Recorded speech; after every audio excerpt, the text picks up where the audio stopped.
क्विंसित ये पूरा अव्यय शब्द है। प्रवास में गए हुए का मित्र कौन है? जो व्यक्ति घर से बाहर गया हुआ है, अपने निवास स्थान से दूर गया हुआ है, वो प्रवास। तो प्रवास में मित्र कौन होता है? पहला प्रश्न ये यक्ष पूछ रहा है। क्विंस्वित प्रवसतः मित्रम। अब प्रवसतः शब्द से आप परिचित हैं? यदि नहीं है तो देख लीजिए। प्र उपसर्ग, वस धातु और क्षत्रिय प्रत्यय। क्षत्रिय प्रत्यय का अर्थ बचता है क्षत्रिय, इसका अर्थ है। और इसके पुल्लिंग में जब रूप चलाते हैं तो भगवान की तरह हमने देखे थे रूप, तो भगवान का जैसे भगवतः, उसी तरह से प्रवसतः, प्रवास में स्थित व्यक्ति का प्रवसतः। इसका यदि हम पुल्लिंग एक वचन देखें तो प्रवसन, इसका षष्ठी का। प्रवास में गए हुए व्यक्ति का मित्र कौन है? क्विंस्विन मित्रम गृहे सतः।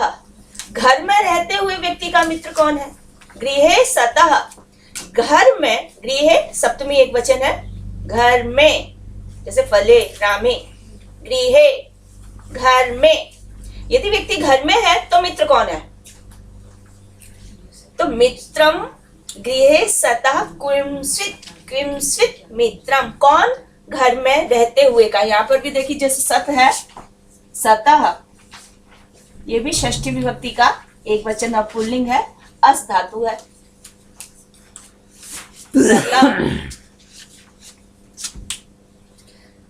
तो जो घर में रह रहा है, घर में रहते हुए का कौन मित्र है? षष्ठी व्यक्ति का, की, के, ये उसके कारक चिन्ह होते हैं। तो मित्रम गृहे सतः, घर में यदि वो है मित्र। आतुरस्य च किम मित्रम।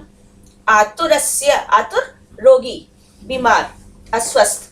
जो बीमार है उस व्यक्ति का कौन मित्र है? तो आतुरस्य च किम मित्रम, आतुर का मित्र कौन है? रोगी का मित्र कौन है? क्विंस्विन मित्रम मरिष्यतः। और मरणासन, जो मरने की ओर उन्मुख हो चुका है, जो मरने जा रहा है, मृत्यु की ओर जा रहा है, ऐसे व्यक्ति का मित्र कौन है? मरते हुए व्यक्ति का मित्र कौन है? तो अब देखिए, अब मरते हुए व्यक्ति के मित्रता की बात थोड़ी की जाती है। व्यक्ति मरणोन्मुख है, अपनी आयु पूरी कर चुका है, फिर भी उसका उस समय जब वो परलोक जा रहा है तो परलोक जाते जाते उसका मित्र कौन है? कौन उसका परलोक में साथ देगा? जो साथ ना छोड़े वो मित्र है। तो इसलिए प्रवास में गए हुए व्यक्ति का मित्र क्या है? घर में रहने वाले का मित्र क्या है? आतुर व्यक्ति जो रोगी है, रोगी का मित्र क्या है? घर परिवार के अपने लोग ही साथ छोड़ जाते हैं जब व्यक्ति भयंकर बीमार हो जाता है। अभी कुछ दिन पहले एक न्यूज देख रहे थे कि एक कोई बड़े अधिकारी हैं गुजरात का, कहीं का ये न्यूज थी, राजकोट का, और उन्होंने माता जी को ले जाकर ऊपर से धक्का दे दिया। कुल 13 दिन हुए थे, बेटे के पास गए। देखिए, तो ऐसे आतुर व्यक्ति जो रोग से युक्त हो चुका है, उसका मित्र कौन है? जो उसका कभी साथ नहीं छोड़ता। क्विंस्विन मित्रम मरिष्यतः। और मित्र मरणोन्मुख व्यक्ति के लिए, मरणासन्न व्यक्ति के लिए मित्र इस समय कौन होता है? तो ये ऐसे जटिल प्रश्न है, और यही जटिलता है, यक्ष प्रश्न की जटिलता ही उस एक कहावत जैसी बन गई है, भाई ये तो यक्ष प्रश्न है, बड़ी कठिनाई से ही इसका समाधान किया जा सकता है। तो आप उसका उत्तर देखिए। सामान्य मित्रता की, मनुष्यों के रूप में मित्र की बात नहीं की जा रही है यहाँ पर, जो व्यक्ति का हमेशा साथ दे। तो विद्या भी हो सकती है और सद्गुण भी हो सकते हैं। तो कहते हैं विद्या प्रवसतो मित्रम। विद्या प्रवास में गए हुए की मित्र है। विद्या जो है, जो ज्ञान ग्रहण किया हुआ है, वो आपका कभी साथ नहीं छोड़ता है। इसलिए कहते हैं स्वदेशे पूज्यते राजा विद्वान सर्वत्र पूज्यते। विद्वान का जो वैदुष्य है, उसने जो ज्ञान ग्रहण किया हुआ है, वो उसका सदैव साथ रहेगा। उसका आदर सम्मान उसके ज्ञान से होगा। उस ज्ञान के बल पर वो कहीं पर भी रहे, किसी क्षेत्र में रहे, वो विपत्तियों से मुक्त हो सकता है। वही तो कहा, विद्या बंधु जनो विद्या परम दैवतम विद्या राजस पूजते नहीं धनम विद्या विहीनः पशु। तो विद्या जो है वो विदेश में गए हुए का धन है। विद्या से विहीन पशु होता है। तो विद्या प्रवसतः मित्रम। चलो देखो, ठीक है, तो प्रवास में यहाँ पर देखिए प्रवसतः शब्द जो आपको दिखाई दे रहा है उत्तर वाले भाग में, तो यहाँ पर विसर्ग है प्रवसतः और आगे मकार पंचम वर्ण है, इसलिए इसका ओ हो गया प्रवसतो। ये पहले कक्षाओं में हम लोगों ने विसर्ग संधि देखी थी। विसर्ग संधि है। विद्या प्रवसतो मित्रम भार्या मित्रम गृहे सतः। जो पत्नी है वो घर में मित्र है, घर में मित्र है, सुख दुख का पूरे सुख दुख की साथी है, तो इसलिए भार्या मित्रम गृहे सतः, घर में रहते हुए की मित्र पत्नी है। आतुरस्य च विषम मित्रम, और जो रोगी है उसका सबसे बड़ा मित्र क्या है? चिकित्सक, चिकित्सक वैद्य। भिषक विषम मित्रम, यहाँ पर भी भिषक या ग भी हो सकता है, भिषक मित्रम, तो उसका जो है संधि करके भिषम मित्रम। तो जो भिषक यानी चिकित्सक, वैद्य, जो वैद्य है वो रोगी के लिए मित्र है। तो आतुरस्य भिषम मित्रम दानम मित्रम मरिष्यतः, जो मृत्यु की ओर जा रहा है, मरणोन्मुख है, उसके लिए जो मित्र है दान है। व्यक्ति जो इस समय दान, इसीलिए देखिए भारतीय परंपरा में व्यक्ति जो मरने जा रहा है वो भी गाय इत्यादि का दान करता है।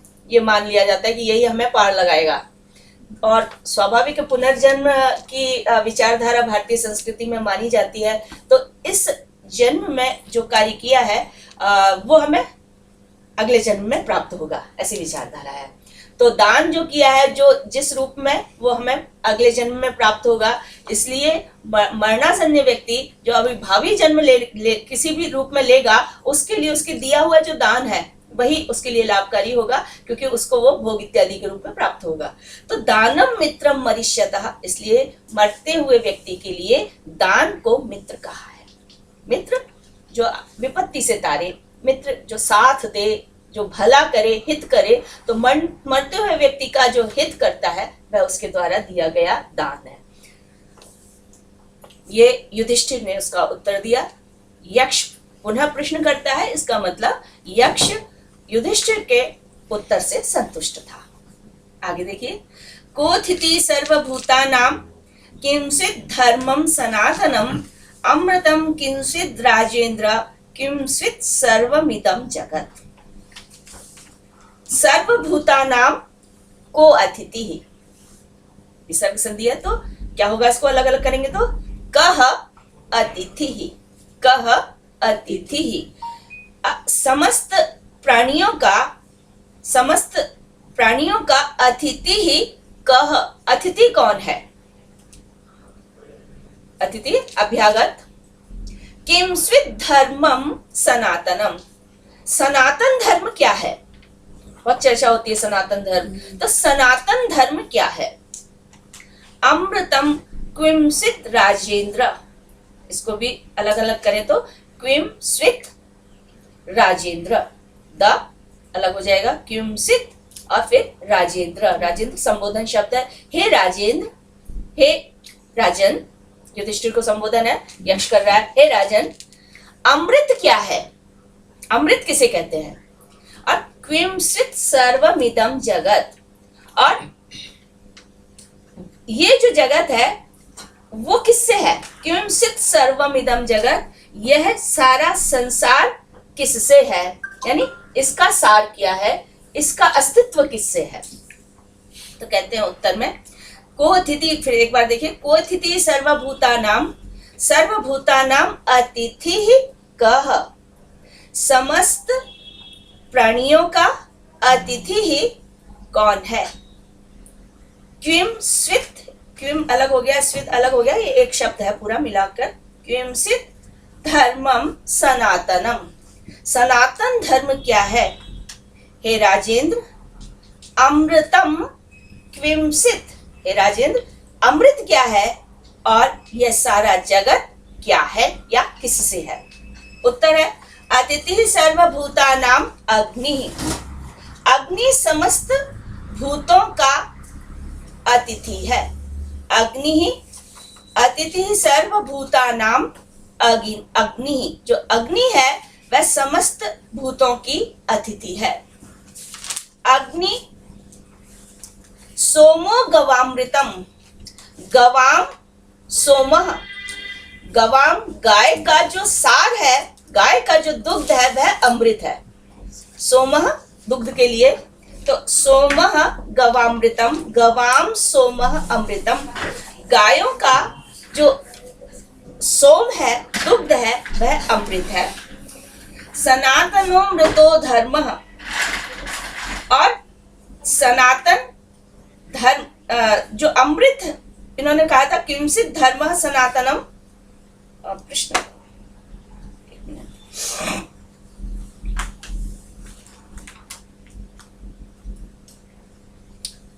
थोड़ा मेरे ख्याल में यहाँ पर पाठ गड़बड़ हो गया है। जो उत्तर है किंचित धर्मम सनातनम, वो नीचे की पंक्ति में आ गया है। सनातनो मृतो, एक बार इस पुस्तक है मैडम आपके पास वो महाभारत, यहाँ पर ठाकुर जी उधर रखी है इसमें वो तो महाभारत मैडम वो आपके क्योंकि पास प्रश्न कुछ है, उत्तर हमारे पास कुछ और आ रहा है। गीता नहीं, महाभारत। और कौन सा पर्व है फिर?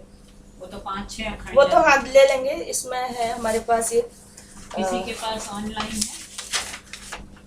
क्योंकि मैंने उसमें से छाट के टाइप करके, तो हो सकता है उसमें मिस प्रिंटिंग रह गई है। क्योंकि उत्तर प्रश्न पूछा है किंचित धर्मम सनातनम, तो इसमें किसी में कुछ गड़बड़ लग रही। धर्म होना चाहिए। 65 धर्म 66 क्यों 65 66 67, ये तीनों ही थोड़े गड़बड़ लग रहे हैं मुझे। इसको छोड़ दीजिए आगे। हाँ। एक का तो मैंने नोट कर लिया था। लेके फोटो करके भेज देंगे। हाँ।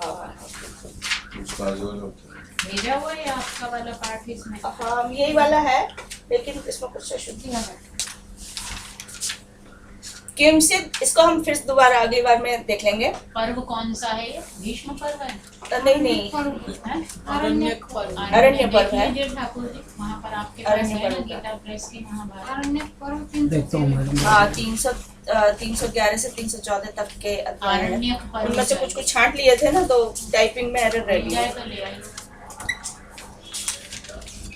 किंचित धर्मः सनातनम, उसका नीचे उत्तर आ गया है ये।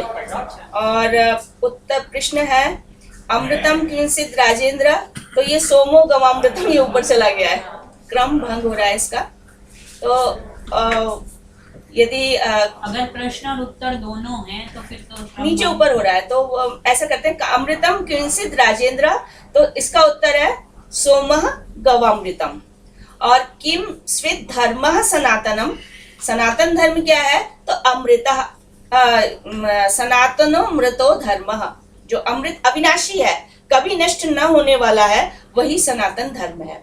अब अविनाशी है, सनातन है, समाप्त नहीं होने वाला है। यहाँ धर्म शब्द की आप लोग चर्चा कर ही रहे थे। धर्म शब्द बहुत व्यापक है, तो कुछ धर्म तो ऐसे हैं, धर्म का मतलब सामान्यतः जो लिया जाता है, जैसे न्याय व्यवस्था हमारी जो है, धरती ध्रियते, जो हाँ जो धारण किया जाता है, या जो किसी भी प्रकार की व्यवस्था को चलाने के लिए आवश्यक है, वो धर्म है। समाज के संधारण के लिए, किसी पदार्थ के धारण करने के लिए, तो इसीलिए हम कह देते हैं भाई अग्नि का धर्म क्या है? अग्नि का धर्म उसका उष्णत्व है। तो कोई भी पदार्थ का वो वैशिष्ट, वो विशेषता जो उसको धारण करती है, धर्म कहलाती है। तो समाज को जो धारण करे, तो इसलिए हम जो कानून की बात करते हैं, नियमों की बात करते हैं, सदाचार की बात करते हैं। लेकिन अभी जैसे थोड़ी देर पहले आपकी चर्चा चल रही थी कि मनुस्मृति में कुछ है, याज्ञवल्क में कुछ और आपको मिलेगा, अत्रि में अलग मिलेगा, शंख स्मृति में अलग मिलेगा, नारद स्मृति में, ये समय के अनुसार उसमें कुछ नियम जोड़े गए हैं। यानी उस समय विशेष का वही धर्म था। आज की हम संदर्भ में बात करें तो हमारा जो संविधान है वो हमारे लिए आज का धर्म है, वो हमारी व्यवस्था को चला रहा है। सामाजिक व्यवस्था के लिए उसका पालन करना आवश्यक है, तो वो हमारा आज का धर्म है। ठीक है, तो ये तो समय के अनुसार बदल रहा है, इसको तो हम अविनाशी नहीं कह सकते, इसको तो हम अमृत नहीं कह सकते। तो फिर अविनाशी धर्म क्या हो सकता है? तो ऐसे कुछ वर्च्यूज, ऐसे कुछ गुण, सद्गुण, ऐसी कुछ वृत्तियां जो प्रत्येक युग में आवश्यक है। सत्य बोलना, इसमें तो कोई परिवर्तन नहीं हो सकता। चोरी ना करना, अहिंसा, उदारता, दया, दाक्षिण्य, ये जो सदाचार की वृत्तियां हैं, ये प्रत्येक युग में व्यक्ति को आवश्यक है समाज के लिए और एक दूसरे के लिए। हर एक व्यक्ति चाहता है कि व्यक्ति हमसे सत्य बोले। आरण्यक पर्व का अध्याय कौन सा है? ये है 311 से 14 के बीच के छाटे हुए हैं मैडम मैंने। 311 से 314। ये शायद 313 वाला है। 300 आपके पास है पूरा ऑनलाइन? निकल रहा है तो ये 58 59 डेज अभी गए हैं। और जो आप धर्म के बारे में पूछ रहे थे ना, जो आप बता रहे हैं, एक किताब है इंग्लिश में लिखी गई थी, धर्मशास्त्र का इतिहास, मल्टी वॉल्यूम है। उनको भारत रत्न दिया गया था पीवी काणे का। उसमें धर्म की सारी परिभाषाएं, क्योंकि धर्म के तो 30 अर्थ हैं हमारे भारत में, 30 मीनिंग्स। स्वभाव को भी धर्म कहते हैं। और स्वभाव क्या होता है और स्वभाव क्या है? हम कहते हैं ये अच्छा है ये बुरा है, लेकिन स्वभाव जो स्व माने अपने, भाव माने जन्म के साथ ही आ रहा है व्यक्ति के पास, सहज है। सह माने साथ में, ज माने उत्पन्न हुआ है। जब आप उत्पन्न हुए हैं तो आपके साथ ही जो चला आ रहा है, आपके जो संस्कार हैं, संस्कारों के साथ आपका जो ग्रहण हो रहा है। और प्राचीन काल में जिसको हम वर्ण व्यवस्था कहते थे, वो स्वभाव धर्म हुआ करता था।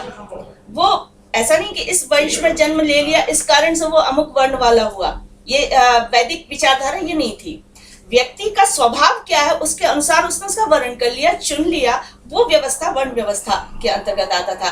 किसी की अध्ययन, अध्यापन, यजन, याजन में यदि स्वाभाविक रुचि है तो उसका वर्ण वो हो गया। इसका निर्णय भी गुरु करता था। हाँ, तो गीता में भी इसी चीज को चातुर्वर्ण्यम मया सृष्टम गुण कर्म विभागशः। तो यहाँ जिस गुण की बात की जाती है वो हमारे सत्व गुण, रजोगुण और तमोगुण की है। उन गुणों के अनुसार ही व्यक्ति के अलग अलग स्वभाव संसार में देखने को मिलते हैं। किसमें कौन सा गुण प्रबल है, उसी आधार पर उसके व्यक्तित्व का निर्धारण हो जाता है। तो इस आधार पर स्वभाव को भी हम धर्म कह देते हैं। जो सद्गुण है उनको भी धर्म कहते हैं। तो इस तरह से तो एक बार फिर से देखिए, अतिथि सर्वभूतानाम अग्नि। ये थोड़ा सोचने की बात है कि अग्नि सभी भूतों की अतिथि है। अग्नि का नाम है अतिथि। तो मुझे ऐसा लगता है कि हमारा जो वेद ऋग्वेद है, ऋग्वेद का जो पहला मंत्र है, अग्नि मीड़े पुरोहितम यज्ञस्य देवम ऋत्विजम होतारम रत्न धात्वम। अग्नि से ही वो आरंभ हो रहा है और उसमें पुरोहितम, वो पुरोहित रूप है। जो हव्य इत्यादि सामग्री प्रदान किया जाता है वो देवताओं तक पहुंचाने का काम कौन है? अग्नि करता है। और अभ्यागत के लिए ये माना जाता है कि ये आदरणीय है। तो इसलिए प्राचीन काल में जब अग्नि प्रज्वलित की जाती थी तो वो व्यक्ति की मृत्यु के साथ ही उसका लय होता था, उसी के साथ, यानी उसी अग्नि में ही उसका दाह संस्कार किया जाता था। इसलिए अग्नि उपासना प्राचीन काल में दिनचर्या का एक भाग। इसीलिए अग्निहोत्री उन्हीं को कहते थे, जिनकी एक अग्निहोत्र शब्द इसी से चला। प्रतिदिन वो अग्निहोत्र करते थे। तो ऐसा नहीं था कि आज हमने माचिस जलाई और अग्नि जला ली। वो अग्नि एक बार विवाह के समय प्रज्वलित होती थी और दंपति को दे दी जाती थी।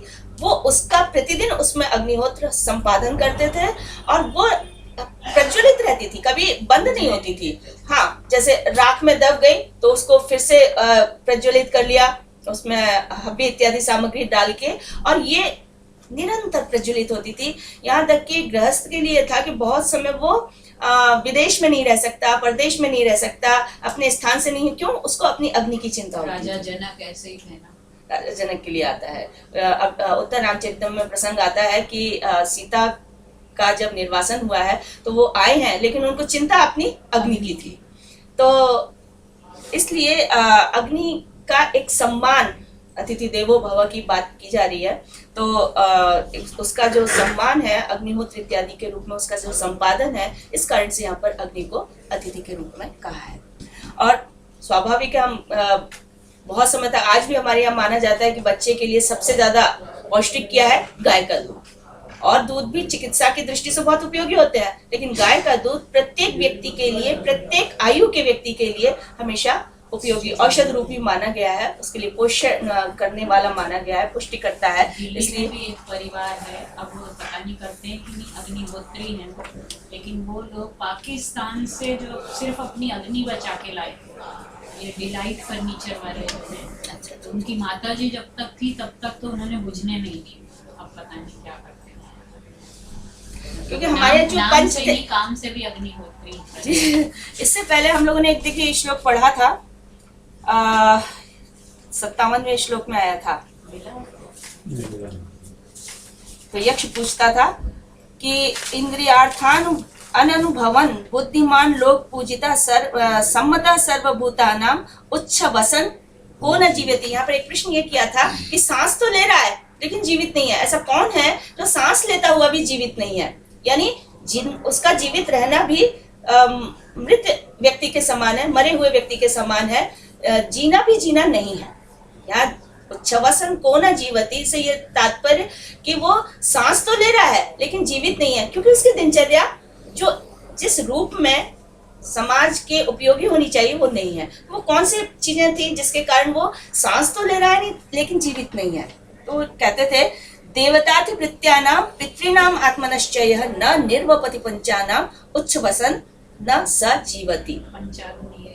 यहाँ पर पूरे पंच महायज्ञों की चर्चा आ गई है जो प्रत्येक गृहस्थ का प्रतिदिन का कार्य माना गया है। तो देवताति वृत्त्यानाम पितृणाम आत्मनश्चयः, देव यज्ञ, अतिथि यज्ञ, भृत्य यज्ञ। तो अतिथि यज्ञ भी पंच महायज्ञों में सम्मिलित है और अग्नि के माध्यम से ही ये विशेष रूप से संपादित किया जाता है।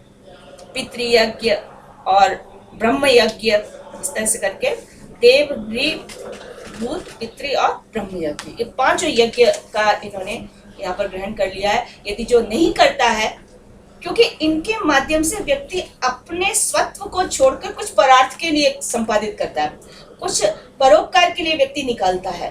तो यदि वो ये कार्य नहीं कर रहा है, वेद तो ये कहता है कि वो तो केवल पाप का भक्षण करता है।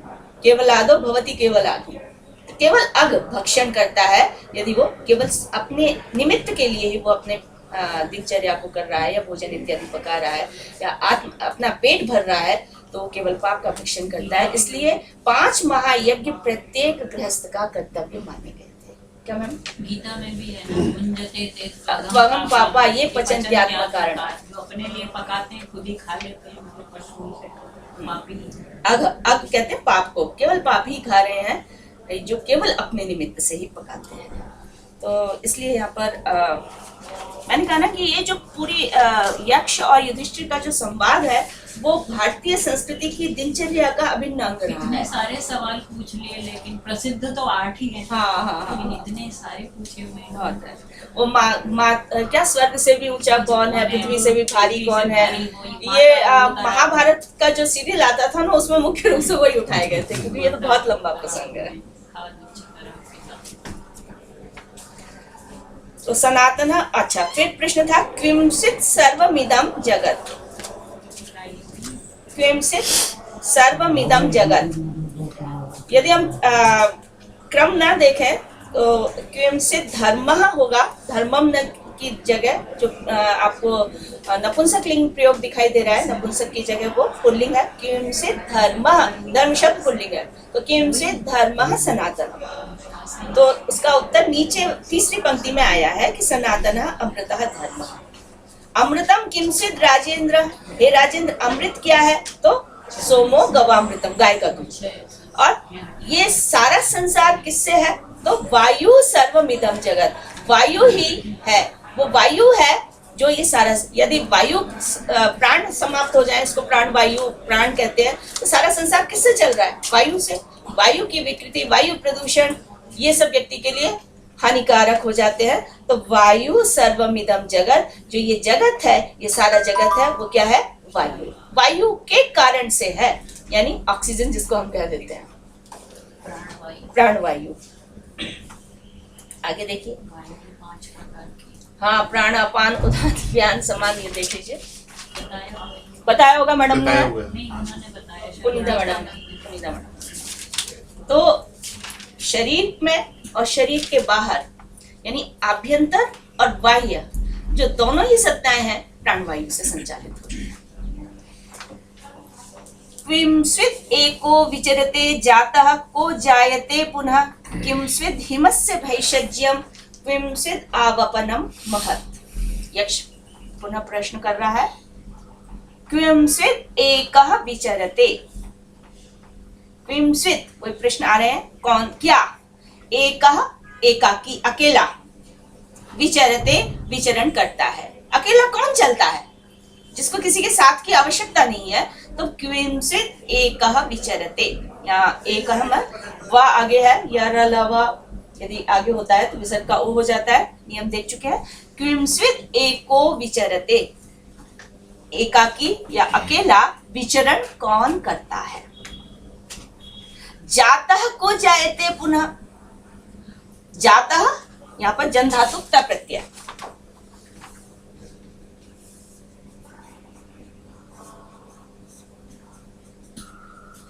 जाता जन पैदा होने अर्थ में जन धातु का प्रयोग होता है। पैदा हुआ, जन्म लिया हुआ, एक बार जिसने जन्म ले लिया है, कह जायते पुनः फिर से पैदा हो रहा है। प्रतिदिन हम देखते हैं नए सिरे से वो पैदा हो रहा है। तो जाता को जायते पुनः, यहाँ पर भी देखिए क में ओ जो दिखाई दे रहा है विसर्ग है। जाता के बाद विसर्ग है वो ओ में नहीं बदला, क्योंकि कवर्ग का क ख और प फ ये शब्द आते हैं तो विसर्ग का परिवर्तन नहीं होता, विसर्ग के रूप में रहता है। इसलिए जाता के बाद तो आपको विसर्ग दिखाई दे रहा है, लेकिन को जायते यहाँ पर तृतीय वर्ण यदि आया है तो को जायते पुनः, तो कह जायते पुनः, पैदा हुआ व्यक्ति फिर से कौन, या व्यक्ति नहीं, ऐसा कौन है जो एक बार उत्पन्न होकर फिर से उत्पन्न होता है? क्विंचित हिमस्य भैषज्यम, हिम शैत्य शीत ठंड, उसका भैषज्य औषध, उस भैषज्य दवाई दवा दारू, तो क्विंचित हिमस्य भैषज्यम, इसको अलग करेंगे तो क्विंचित और हिम द तकद, क्विंचित हिमस्य भैषज्यम, हिम की औषधि क्या है? ठंड कैसे दूर होगी? आजकल का सवाल है। क्विंचित आवपनम महत्, और क्विंचित क्या है? महत् माने सबसे बड़ा, आवपनम क्षेत्र या जहां पर किसी भी सामग्री को इकट्ठा किया जा सके, आवपनम है ना। तो जैसे खेत में अनाज पकता है, उसको कहीं रखा जाता है, तो सबसे बड़ा इस अन्न इत्यादि के संचय का स्थान कौन सा है? तो किंचित, जिसको क्षेत्र कह देते हैं, तो किंचित आवपनम महत्, सबसे विशाल का है आवपन यानी स्थान या क्षेत्र कौन सा है? ये प्रश्न पूछा गया। कौन अकेला विचरण करता है, कौन पुनः पुनः पैदा होता है, हिम की औषधि क्या है, और सबसे बड़ा धान्य रखने का पात्र क्या है? युधिष्ठिर उवाच, युधिष्ठिर ने कहा। देखिए यहाँ सब जगह आप देख रहे हैं यक्ष उवाच, युधिष्ठिर उवाच, यहाँ पर सब जगह विसर्ग है क्योंकि प्रथमा व्यक्ति का एक वचन है। युधिष्ठिर ने कहा, उवाच लिट लगा रहा है, कहा, युधिष्ठिर ने कहा, यक्ष ने कहा, तो यक्ष युधिष्ठिरः, लेकिन ऊ के कारण विसर्ग का लोप हो रहा है। उत्तर देते हैं सूर्य एको विचरते, सूर्य एकाकी विचरण करता है, उसको अपने साथ किसी की आवश्यकता नहीं है कि मेरे साथ चलो, मैं तभी उदित होऊंगा, तभी आगे बढ़ूंगा, तभी अस्त होऊंगा। तो सूर्य एको विचरते, सूर्य एकाकी विचरण करता है। चंद्रमा जायते पुनः, और चंद्रमा पुनः जायते, एक बार उत्पन्न होकर पुनः उत्पन्न होता है।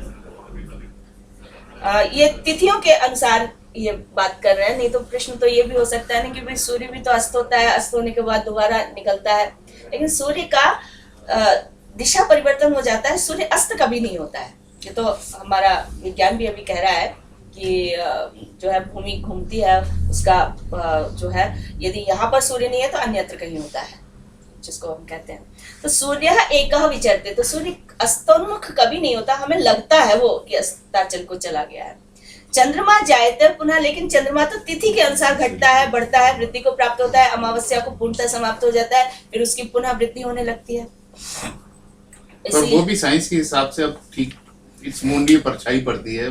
हाँ कहते हैं, लेकिन जैसे पुराने हमारे पौराणिक विचारधारा है, तो पौराणिक विचारधारा में ये माना जाता है कि चंद्रमा की उत्पत्ति होती है। चंद्रमा जो है वो समुद्र से निकला है, 14 रत्नों में एक समुद्र उसको भी माना गया है, लेकिन सूर्य की उत्पत्ति की कभी ऐसी बात नहीं है। सूर्य तो सबको उत्पन्न करता है, सबको उत्पन्न करता है, इसलिए आरंभ में पहला ही प्रश्न यहाँ से शुरू किया गया था कि जो सूर्य सबको उत्पन्न कर रहा है उसको कौन ऊपर उठा रहा है, उसको कौन अस्ताचल में ले जा रहा है, तो वो था ब्रह्म। अग्निर्हिमस्य भैषज्य, जो अग्नि है, ताप है, उष्णता है, वो शीत के लिए औषध है, शीत निवारण करती है। अब बहुत प्रकार हो गए हैं, हीटर हो गया है हम लोगों के पास, पहले बिजली, अब पहले अलाव जला के किया जाता था। तो अग्नि हिमस्य भैषज्यम, सूर्य भी अपने आप में ताप का एक प्रकार है। तो कहते हैं ना मकर संक्रांति आ गई, सूर्य उत्तरायण हो गए, तो स्वाभाविक है कि जो उष्णता है वो अब बढ़ेगी, वृद्धि को प्राप्त होगी। अग्निर हिमस्य भैषज्यम भूमि आवपनम महत्, जहां पर जो हमारे कभी सीमित नहीं हो पाती है, अपरिमित है, उसमें आप कितनी भी वस्तुएं रखते जाओ तो वो क्या है, भूमि। तो भूमि सबसे बड़ा क्षेत्र है, स्थान है, या इसमें कितना भी उत्पन्न हो और कितना भी इसमें स्थापित हो जाए, इसमें जगह की कमी नहीं है, तो वो है भूमि। भूमि आवपनम महत्, भूमि सबसे बड़ा आवपन यानी क्षेत्र है। यहाँ पर क्षेत्र के लिए, स्थान के लिए।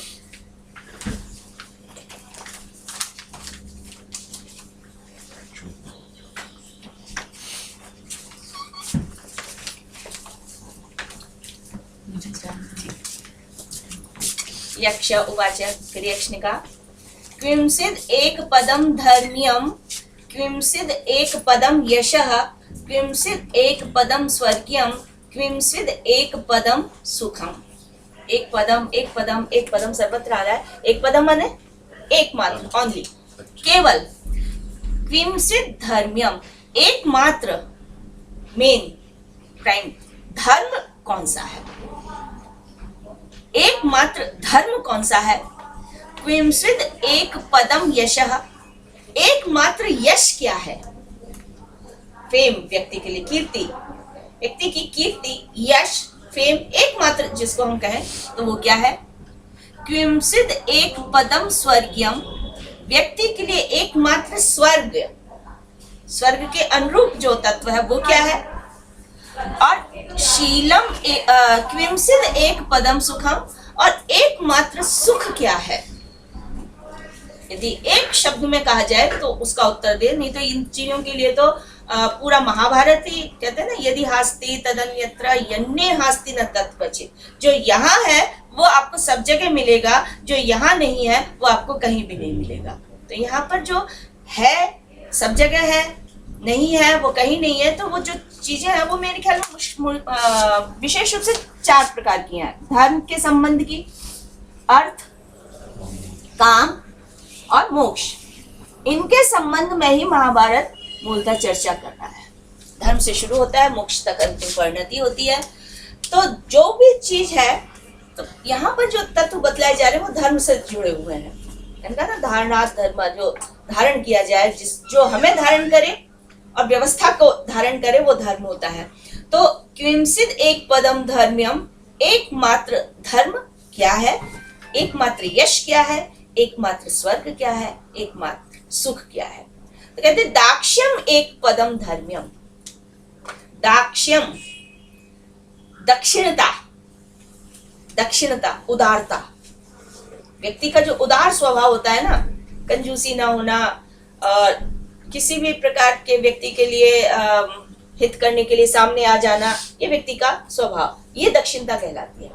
देखिए 2 शब्द हैं, एक दक्षिण, एक वाम। वाम जो हद के विपरीत आचरण करे, प्रतिकूल आचरण करे, जो भी किसी के हित का है, यदि पता चल गया इससे इसका हित होगा तो व्यक्ति उससे उल्टा जाके कोई काम अभी करे। वामपंथी वहीं से आया है। वामपंथी विचारधारा ये है कि जो राष्ट्रवादी कहेंगे वो उसका विपरीत कहेंगे। ये वामपंथी। तो वाम माने विपरीत, लेफ्टिस्ट जो हो जाता है। तो और उससे इतर जो है वो दक्षिण। इसलिए आजकल तो बहुत ही प्रचलित है ये शब्द, ये दक्षिणपंथी विचारधारा, ये वामपंथी विचारधारा। आरएसएस को कहेंगे कि ये राइट है। तो दक्षिण और वाम। तो दाक्ष्यम मतलब जो व्यक्ति का, समाज का, राष्ट्र का हित करे, तदनुरूप उदारता, ये व्यक्ति का सबसे बड़ा धर्म है। दानम एक पदम यशः, व्यक्ति के लिए एकमात्र यश क्या है? दान। कोई व्यक्ति आपको क्यों याद रखता है? इसलिए कि आपने उसको कुछ दान दिया है। वो दान की हुई वस्तु किसी भी रूप में हो सकती है, धन इत्यादि के रूप में हो सकती है, ज्ञान इत्यादि के रूप में हो सकती है। तो दानम एक पदम यशः, एकमात्र यश दान है। यानी व्यक्ति के लिए दान यश बढ़ाने का सबसे बड़ा साधन है। सत्यम एक पदम स्वर्गीयम।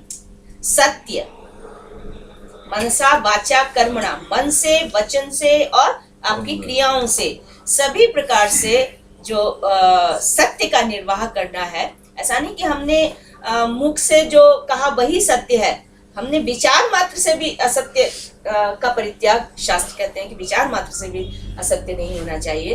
तो सत्यम एक पदम स्वर्गीयम, जो स्वर्गकारी है, व्यक्ति का हित करने वाला है, वह है सत्य। और शीलम एक पदम सुखम, यहाँ पे एक पदम एक साथ आ गया, वो सुख से थोड़ा अलग होगा। शीलम एक, दो पद है, शीलम एक पदम और फिर सुखम, जो बिंदी दिखाई दे रही है वहां से आप गैप करेंगे थोड़ा। शीलम एक पदम सुखम, जो शील है, सदाचार है, वो व्यक्ति का एकमात्र सुख है। व्यक्ति का शील मन स्वभाव, स्वभाव सद्वृत्तियां, उसमें वो जो उत्तम गुण है उनसे युक्त। शीलम एक पदम सुखम, वही व्यक्ति का सबसे बड़ा सुख है। तो 4 चीजें पूछी गई थी यहाँ पर, धर्म, यश, स्वर्ग और सुख, ये क्या है? तो क्रमशः इनके लिए कहा गया दक्षिणता यानी उदारता, दान, सत्य और शील। ये सारे वर्च्यूज है जो व्यक्ति के लिए आवश्यक माने जाते हैं। तो उन्हीं के संबंध में प्रश्न चल रहा है। फिर युधिष्ठिर उवाच, अब इसमें थोड़ा थोड़ा जैसे मान लीजिए प्रश्न है, तो प्रश्न कैसे बनते हैं? एक पदम धर्म्यम किम, एक पदम धर्म्यम किम, तो दाक्ष्यम एक पदम धर्म्यम, एक पदम यशः किम, तो दानम एक पदम यशः। छोटे छोटे। सत्यम एक पदम स्वर्गीयम, स्वर्गीयम किम, सत्यम, सुखम किम, शील। किंचिद आत्मा मनुष्यस्य किंचिद दैव कृतः सखा उपजीवनम किंचिदस्य है ना, तो स की जगह किंचिदस्य, स्विदस्य ये शब्द है, यह छूट गया है, इसको अलग करेंगे तो किम स्विद अस्य, ये है किंचिदस्य, अस्य इसका, ये यहाँ पर यह छूटा हुआ है, साल दिखाई दे रहा है ना हलन, उसमें यह और जुड़ा हुआ है, तो किंचिदस्य।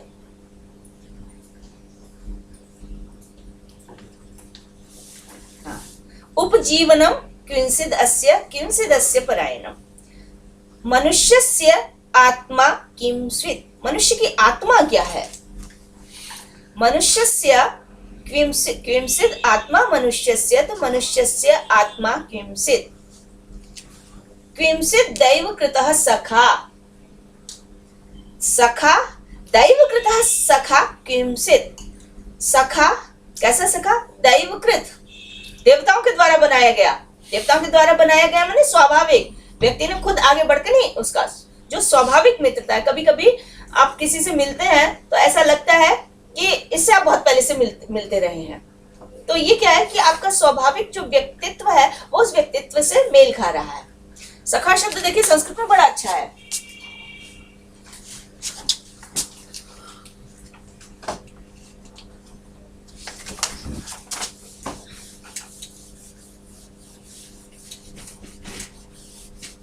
बहुत से शब्दों को हम देखिए पर्यायवाची के रूप में ले लेते हैं, लेकिन चूंकि धातु प्रत्यय सब में अलग अलग होता है, इसलिए कहीं ना कहीं उनका अर्थ थोड़ा अलग होता है।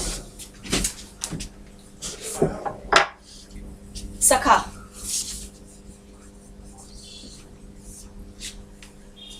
आपने शब्द सुने होंगे आख्या, क्या माने व्याख्या, क्या धातु होती है कथन करना, कहना अर्थ में आती है, उपसर्ग लग के उसके अलग अलग अर्थ हो जाते हैं। अब यहाँ पे खा है, खा का मतलब कहना, ये कैसे कहना? तो समानम ख्याति ययोः,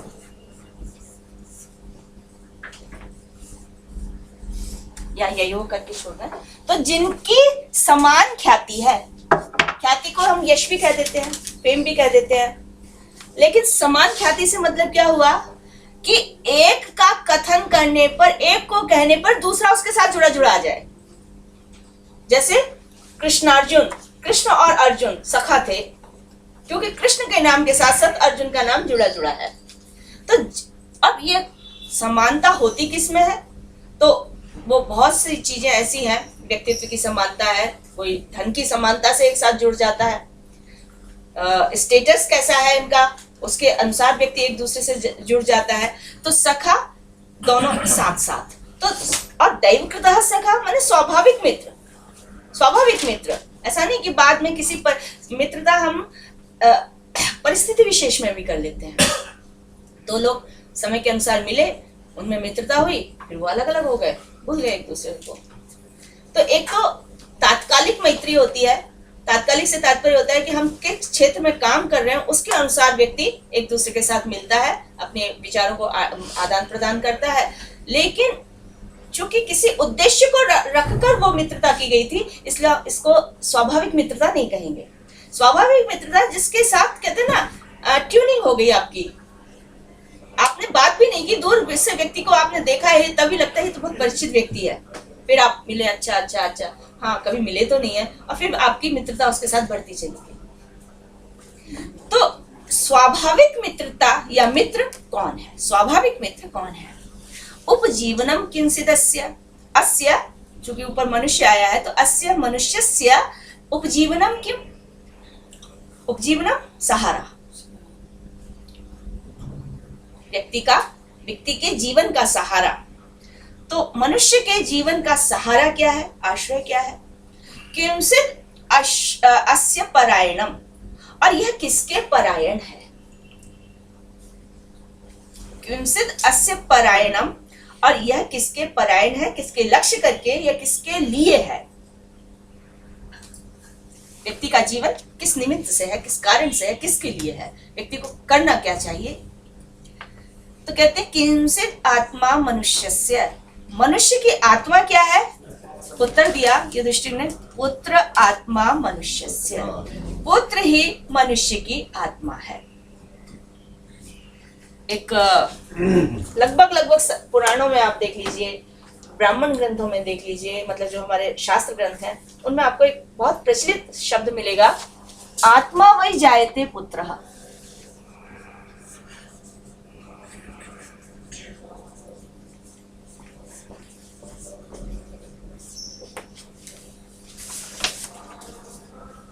पुत्र ही आत्मा के रूप में आत्मा जो है वही पुत्र जायते, पुत्र बनकर आती है।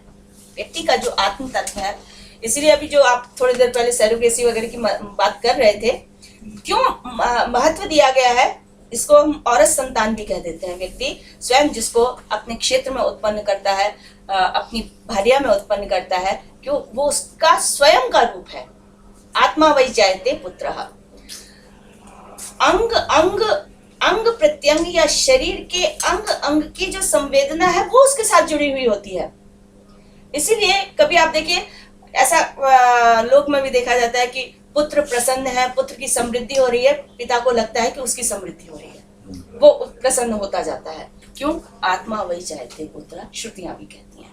तो वही कह रहे हैं, से लिया गया है, आत्मा वही जायते पुत्र। ये उपनिषद में आया है, मनुस्मृति में भी आया है, मनुस्मृति में भी आया है कि आत्मा ही पत्नी के गर्भ में प्रवेश करके पुत्र के रूप में पुनः आता है। तो ये और आत्मा से तात्पर्य हम व्यक्ति का चेतन है वो तो है, उसका जो पूरी विचारधारा है वो उस संतति में वो हस्तांतरित कर देता है। लेकिन संस्कृत में बहुत से शब्द ऐसे हैं, पुत्र है, पुत्र शब्द की व्याख्या तो हम ऐसे ही कर रहे हैं कि आपने सुना होगा तनय, इसलिए हम पुत्री भी ले लेते हैं क्योंकि धातु प्रत्यय दोनों में एक है। तनया, इसमें तनु विस्तार धातु है, विस्तार अर्थ में पिता का विस्तार, वंश का विस्तार कौन करता है? पुत्र करता है। तो इस कारण से आत्मज, पुत्र के लिए एक शब्द है आत्मज, तो वही आत्मा वही जायते पुत्र। लड़की आ लगा देंगे तो आत्मजा, तनय, तनया, तो ये क्या है, वंश विस्तारक भी हैं और वंश के साथ साथ व्यक्ति के जो प्राण हैं, संवेदनाएं हैं, उन सबका वो विस्तार करते हैं। तो इसलिए पुत्र से, पुत्री से माता पिता की अपेक्षाएं ज्यादा हो जाती है। आजकल मनोविज्ञान, विज्ञान कहता ये है कि अपेक्षा नहीं करनी चाहिए, लेकिन ये स्वाभाविक है, स्वाभाविक है। मैम लेकिन सूत्र जो है वो तो यही है ना, आत्मा वही जायते पुत्रः, आत्मा वही जायते पुत्र ही तो नहीं है। नहीं, पुत्र नहीं। संस्कृत में देखिए, हर जब सामान्य बात कही गई है ना, तो सामान्य के लिए वो पुल्लिंग शब्द का प्रयोग कर देते हैं। पुल्लिंग, लिंग, भाई या तो शब्द स्त्रीलिंग होगा या पुल्लिंग होगा। प्रचलन में लोग ये भी कहते हैं भाई स्त्रीलिंग का ही क्यों प्रयोग नहीं किया, स्त्रीलिंग से पुल्लिंग का ग्रहण क्यों नहीं कर लिया। तो ये भाषा की एक विशेषता है। तो जब पुत्र कहा जाता है, अब जैसे पिता है ना, पिता कहने से तो पिता ही आता है, लेकिन यदि हमने इसको पितरऊ कर दिया तो इसका मतलब दो पिता नहीं होंगे, ये माता और पिता होंगे। माता और पिता, इसमें चाचा और पिता नहीं हो सकते, चाचा और ताऊ नहीं हो सकते। पितरऊ का मतलब होगा माता और पिता। इसको कह देते हैं एक शेष, एक शेष रह जाता है। जहां विशेष विधान किया जाएगा तो कन्या के लिए अलग विधान कर दिया जाएगा, लेकिन सामान्य जब कथन किया जाएगा तो सामान्य में वो दोनों ही किए जाएंगे। निरुक्त में बहुत से शब्द ऐसे आते हैं जो नपुंसकलिंग में रख दिए हैं। उन्होंने कहा झंझट ही नहीं है, हम नपुंसकलिंग शब्दों का प्रयोग कर रहे हैं, अब आप उसको कन्या और पुत्र दोनों के लिए ले लीजिए। संस्कृत में कालिदास बहुत बड़े कवि हुए हैं और उन्होंने जो जो शब्द चयन किए हैं वो उन्हीं अर्थों में ग्रहण किए हैं जो उनकी मूल संवेदना है। उन शब्दों का गठन का जो रूप या जिस भावना से वो शब्द गठे गए थे। हम पुत्र पुत्री को सामान्य रूप से लेते हैं, लेकिन कालिदास ने पुत्री शब्द कहीं प्रयोग ही नहीं किया है, अपने पूरे साहित्य में कहीं प्रयोग नहीं किया है। पुत्र की लड़की के लिए ज्यादातर वो दुहिता शब्द का प्रयोग करते हैं, तनिया शब्द का भी प्रयोग कर देते हैं, और पीड्यन्ते गृहिणः कथम नु तनया, पुत्री शब्द का कहीं प्रयोग ही नहीं किया उन्होंने। कारण बड़ा आश्चर्य हुआ मुझे भी, मैंने भी खोजने की कोशिश की ऐसा क्यों। कालिदास जिस समय पैदा हुए थे उस समय मनुस्मृति और उसकी विचारधारा को समाज ने अंगीकृत किया हुआ था, और उस समय ये माना जाता था, जो आपका प्रश्न है कि भाई पुत्र पुत्री क्यों, तो उस समय ये माना जाता था कि पुत्र एक नरक है। पुत्र, इस पुत्र नाम के नरक से जो मुक्ति देता है वो पुत्र है। इस पुत्र नाम के नरक से जो मुक्ति प्रदान करे वो पुत्र। और इसके लिए क्या किया गया था, जैसे पिंडदान इत्यादि किए जाते हैं, तो पिंडदान का अधिकार पुत्र को हो गया। क्यों? कन्या तो विवाह करके दूसरे वंश में चली गई, तो वो उसके वंश का विस्तार कर रही है। तो पुत्र नाम के नरक से संबंधित किया गया पुत्र, और उसका अधिकार पिंडदान है, अंत्येष्टि है, जिस उसको दिया गया, तो वो पुत्र कहलाया। कन्याओं को ये अधिकार नहीं था उस समय, इसलिए पुत्र शब्द का प्रयोग ही नहीं मिला। शेष जो पर्यायवाची हैं, जैसे सुत, सुता प्रयोग किए गए। कालिदास ने सुता शब्द का प्रयोग किया है, सुत शब्द का प्रयोग किया है, तने का किया है, तनिया का किया है, आत्मजा का किया है। क्यों? उसी के देह से उत्पन्न हो रही है वो। आत्मजा शब्द का भी कालिदास ने बहुत प्रयोग किया है, लेकिन पुत्री का कहीं नहीं किया है। ये एक पुत्र का किया मैम, पुत्र का किया है। हो सकता है पुत्री शब्द उस टाइम बना ही ना। नहीं, बना है। वो एक जगह पुत्रिका जरूर कह रहे हैं, पुत्रिका। कालिदास ने शकुंतला के लिए पुत्रिका शब्द का प्रयोग करा दिया है। और बिचारी इस अर्थ में, जैसे ये का जो लग गया है ना, पुत्री से जो भाव निकल के आता है वो पुत्रिका से भिन्न हो जाता है। इसमें बिचारी पुत्री इस अर्थ में ले लिया, बिचारी। हाँ, एक जगह पार्वती के लिए भी पुत्री शब्द का प्रयोग किया है। पार्वती देव योनि की है, देवता है, तो उनमें पिंडदान का प्रश्न ही नहीं होता, इसलिए एक जगह कालिदास ने पार्वती के लिए पुत्री शब्द का प्रयोग किया है। तो शब्द गठन बहुत सोच समझ के किए गए थे, लेकिन धीरे धीरे वो पर्यायवाची के रूप में प्रचलन में आ गए। अमरकोश वगैरह में आप देखें तो तनय, तनिया, आत्मज, आत्मजा, ये सब है। और साथ में उन्होंने ये कह दिया है कि दुहिता शब्द ऐसा है जो पुल्लिंग में नहीं मिलता है। पुत्री के लिए आता है लेकिन उसका कोई पुल्लिंग शब्द नहीं है। शेष जो है वो उन्होंने एक शब्द लिख दिया, सूनु, तनय, आत्मज।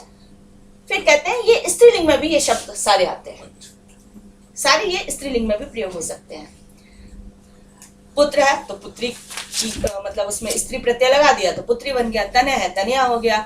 लेकिन दुहिता शब्द का कोई विकल्प पुल्लिंग में नहीं है। पर दुहिता का एक और वो दोहती बोलते हैं ना, वो इसी से दोहित्री से बना है, दोहित्री दुहिता से ही आया। पुत्र की पुत्री की पुत्री या पुत्र, दोहित्र जिसको देशज भाषा में हम दुहिता नहीं क्या बोलते हैं, देवता, दोहती दोहती दोहता। एग्जैक्ट अर्थ क्या मैम दुहिता का? अब विषयांतर कर दूं? दुहिता के भी बहुत गंभीर अर्थ है। ये पुत्री के लिए मैम महत्व इसके लिए भी एक क्वेश्चन। संस्कृत में सबसे ज्यादा शब्द यदि पुत्रियों के लिए प्रयुक्त हुआ है और खासकर वेद वगैरह में भी, तो वो है दुहिता।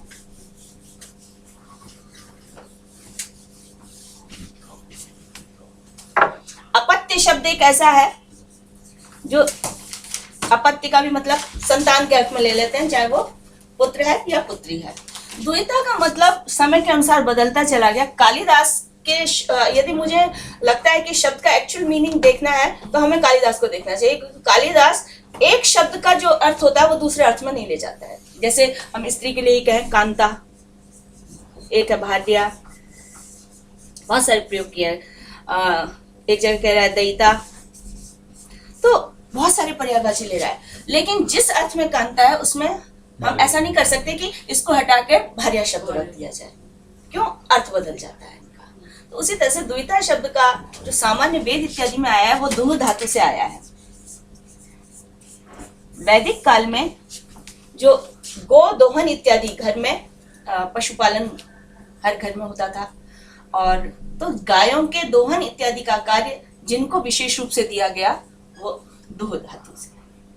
तो द्विता शब्द वेदों में द्विता शब्द सबसे ज्यादा है। तो ये इनके दायित्व का भी सूचक है कि इनके द्वारा ये कार्य विशेष रूप से किया जाता था।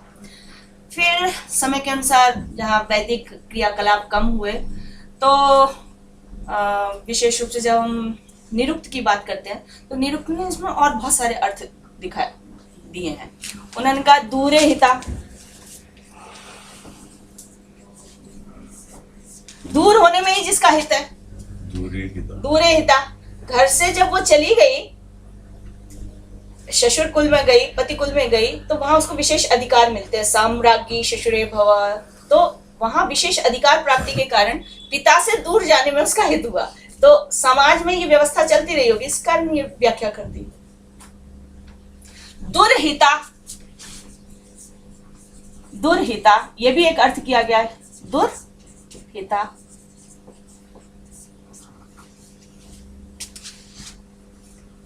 जिसका हित हमेशा बाधित रहता है, यानी जिसको कभी भी सुख नहीं मिल पाता। तो ये भी सामाजिक व्यवस्था के अनुसार ही किसी ने व्याख्या की है, निरुक्तकार ने की है। उस समय तक शायद जो है स्त्रियों के लिए या जो पुत्रियां हैं, पुत्रियों के लिए दुखद स्थिति रहती होगी। और आज भी हम मानते ही हैं कि भाई क्या है कि पिता कहता है कि इसे तो पराये घर जाना है, और पराये घर जब चली जाती है तो वहां पर कि उसको भाई उसके मायके की जो संपत्ति है या प्रतिष्ठा है उसके अनुसार उसे देखा जाता है। उसका अपना क्या हुआ वहां पर? दाएं भाग में स्त्री का जो पुत्र वधू होती है उसका कोई अधिकार नहीं होता है। पिता के पास से चली गई, वहां चूंकि वो पराये घर है इसलिए उसको नहीं मिलता है। तो संभवतः वो जहां रहती है वो दुखी हो जाती है। इस भावना को ध्यान में रखते हुए किसी ने दुरहिता कहा। लेकिन कालिदास ने जब इसका प्रयोग किया तो उन्होंने भी सामाजिक व्यवस्था को ध्यान देखते हुए उन्होंने वैदिक अर्थ इत्यादि नहीं लिया। जहां जहां भी उनके जो स्त्री पात्र रहे हैं उन पर कोई दुख आया है, उन्होंने उस स्थान विशेष पर दुहिता शब्द का प्रयोग किया। किसी दुख से यदि वो युक्त हुई है, वो उनका कोई भी कैरेक्टर जो फीमेल कैरेक्टर है, तो उस पर यदि कोई दुख आया है तो उसको वहां पर दुहिता का है। भले ही प्रसंग बदल गया तो दुहिता शब्द भी हट गया। ऐसा नहीं कि आरंभ से लेकर अंत तक उसको दुहिता ही कहा जा रहा है। तो अर्थ, तो इस तरह से समय के अनुसार कहते हैं कुछ शब्द गढ़े जाते हैं, कुछ के अर्थ बदल जाते हैं। बड़ी रोचक यात्रा। जैसे आप कभी भाषा विज्ञान वगैरह भी आपको पढ़ने का अवसर मिले तो उसमें किस तरह से शब्द घिस जाते हैं, प्रयोग कर करके घिस जाते हैं और अर्थ ही खो देते हैं, मर भी जाते हैं। क्यों? जो शब्द था उसका अर्थ आज रह ही नहीं गया। आपने देखा होगा कुशल शब्द, प्रवीण शब्द सुना है ना? कुशल तो आपने बताया था शायद ना। प्रवीण कुशा कुशल। से हाँ कुशा से। आज कुशा कोई ला ही नहीं रहा है, लेकिन सब कुशल है। जो जिस काम में जिसकी दक्षता है वो सब दक्ष व्यक्ति कुशल है। ऐसे प्रवीण, प्रवीण माने वीणा, वीणा बजाते हैं तो हाथ कट जाते हैं, तो उनको जो बजा ले वो प्रवीण कहलाता था। आज किसी भी काम में यदि वो कुशलता से दक्षता से कर रहा है तो इस तरह से शब्दों के गठन की प्रक्रिया होती है। तो समय के अनुसार उसमें कुछ दूसरे अर्थ जुड़ जाते हैं, कुछ बदल जाते हैं, कुछ के उच्चारण बदल जाते हैं। जैसे एक संस्कृत में शब्द है वज्रवटुक। वटुक कहते हैं ब्रह्मचारी को, और वज्र कहते हैं एक आयुध है, हथियार है, वेपन है इंद्र का। वज्र जिस पर गिरता है उसका विनाश कर देता है ना। तो मतलब तो जो इसका मतलब जो बहुत कठोर है, बहुत कठोर है। तो जो ब्रह्मचर्य को बहुत कठोरता से पालन करता था उसको कहा जाता था वज्रवटुक। गुरुकुल में रहना और गुरुकुल में रहते हुए वहां की दिनचर्या के अनुसार जीवन यापन करना, सब सुख संसाधनों को छोड़ देना, और उसमें भी वो बिना किसी प्रकार का पीड़ित हुए, विचलित हुए वो उस नियमों को पालन करता था, उसको कहा जाता था वज्रवटुक। धीरे धीरे धीरे धीरे शब्द का उच्चारण बदला, लेकिन इसका जो स्थिति थी वज्रवटुक, वो धीरे धीरे आती हुई बजरवट्टू में बदल गई। बजरवट्टू बहुत सुना होगा आपने शब्द, बजरवट्टू। नया मकान या कुछ बनाते हैं तो बजरवट्टू लगाते हैं। बजरवट्टू, बजरवट्टू उसको कहते हैं जैसे जो माता पिता की आज्ञा को बहुत अधिक पालन करता है। बैठ जाओ बेटा, बैठ गया, उठ जाओ बेटा, उठ गया, मतलब माता की पल्लू पकड़ के बिल्कुल आज्ञाकारी, है ना। बिल्कुल सोच, मतलब यदि किसी ने कह दिया तो इससे बिल्कुल इधर उधर नहीं होना है, क्यों, आदेश का पूरी तरह से पालन करना है। फिर धीरे धीरे और बजरवट्टू में जिसको तैयार करके, बच्चे जैसे छोटा बच्चा है उसको माँ ने तैयार किया और उसको भेज दिया कि जाओ बाहर जा के खेलाओ। देखा वो लौट के आ रहा है बिल्कुल वैसी सजा धजा है, क्यों, माँ ने कहा था कि शैतानी नहीं करना है, कपड़े खराब हो जाएंगे, तुम्हारी ड्रेस खराब हो जाएगी, तुम्हारी जो है वो बाल बिखर जाएंगे, तो बस देखना है आनंद। और वो बेचारा गया और वैसे वापस आ गया। यानी इतना ज्यादा आज्ञाकारी, जिसको हम कह देते हैं ना अति भोला, भोला व्यक्ति, पप्पू जिसको, है ना। तो वो धीरे धीरे बजरवट्टू हो गया। तो वज्रवटुक शब्द कठोर नियमों का पालन, और वो कठोरता से आज अभी किसी के आदेश का पालन कर रहा है, तो वो धीरे धीरे मूढ़ शब्द, मूर्खता इस अर्थ में आ गया, जड़ मूढ़।